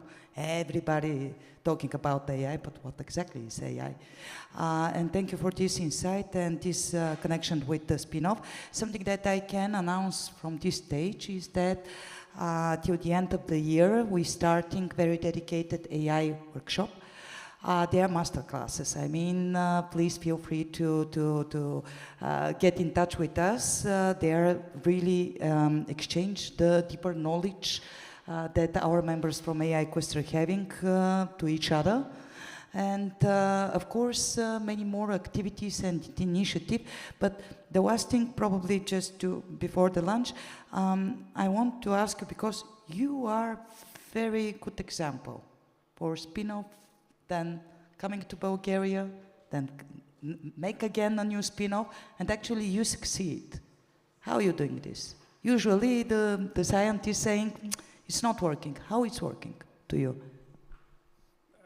You know, I've read this particular sentence multiple times before. You know, startups are hard. I'm going to put a very strong emphasis. They're really hard. But I think what, especially for me personally, the transition from, you know, pushing out a very interesting piece of research to finding some interesting technical capabilities that actually solve something in the real world is something that changed my mind, you know, just made me much more enthusiastic and optimistic about what I do. So I think trying to change the world in a better way, the way we want, is something that really makes me wake up every day and ask, you know, what's the next hard thing I have to tackle? I think changing the world is kind of like a very big statement. I wouldn't go that far, but like making someone's life better and like and easier. It's like, I don't know like how many times like I've gone to GitHub and I have found this random person's like work, have used it, and it's like actually did the thing I did, and I'm like, oh my god, like if I want to send this person an email, just like a thank you note, like your existence in the world makes sense and it made my life easier. And I think this kind of like of gratitude and being able to share kind of you know, what the struggles that we've had, like in developing, for instance, software and AI systems, and kind of making sure that the next generation doesn't have to struggle. It's like not a zero-sum game. We should be able to, like, you know, our existence should be about making other people's existence better and easier. And I think this is kind of like how next time we will make probably red AI versus green AI, but this is an additional topic of discussion. So big applause for you guys. Thank you for sharing with us your knowledge. Actually, during the networking, just sharing that if you are wondering why your autonomic car is making a lot of mistakes when, I don't know, meet other white car, actually, Svetlin for sure will explain you, and yeah, I promise you a good answer. Okay, with that, we finish the first part of our program. We have 1 hour lunch, and 1:30 we'll be back for more innovation, for startups, for spin-offs pitching, going in conversation for IP, investment, but this later on, so please taking a lunch and see you in an hour.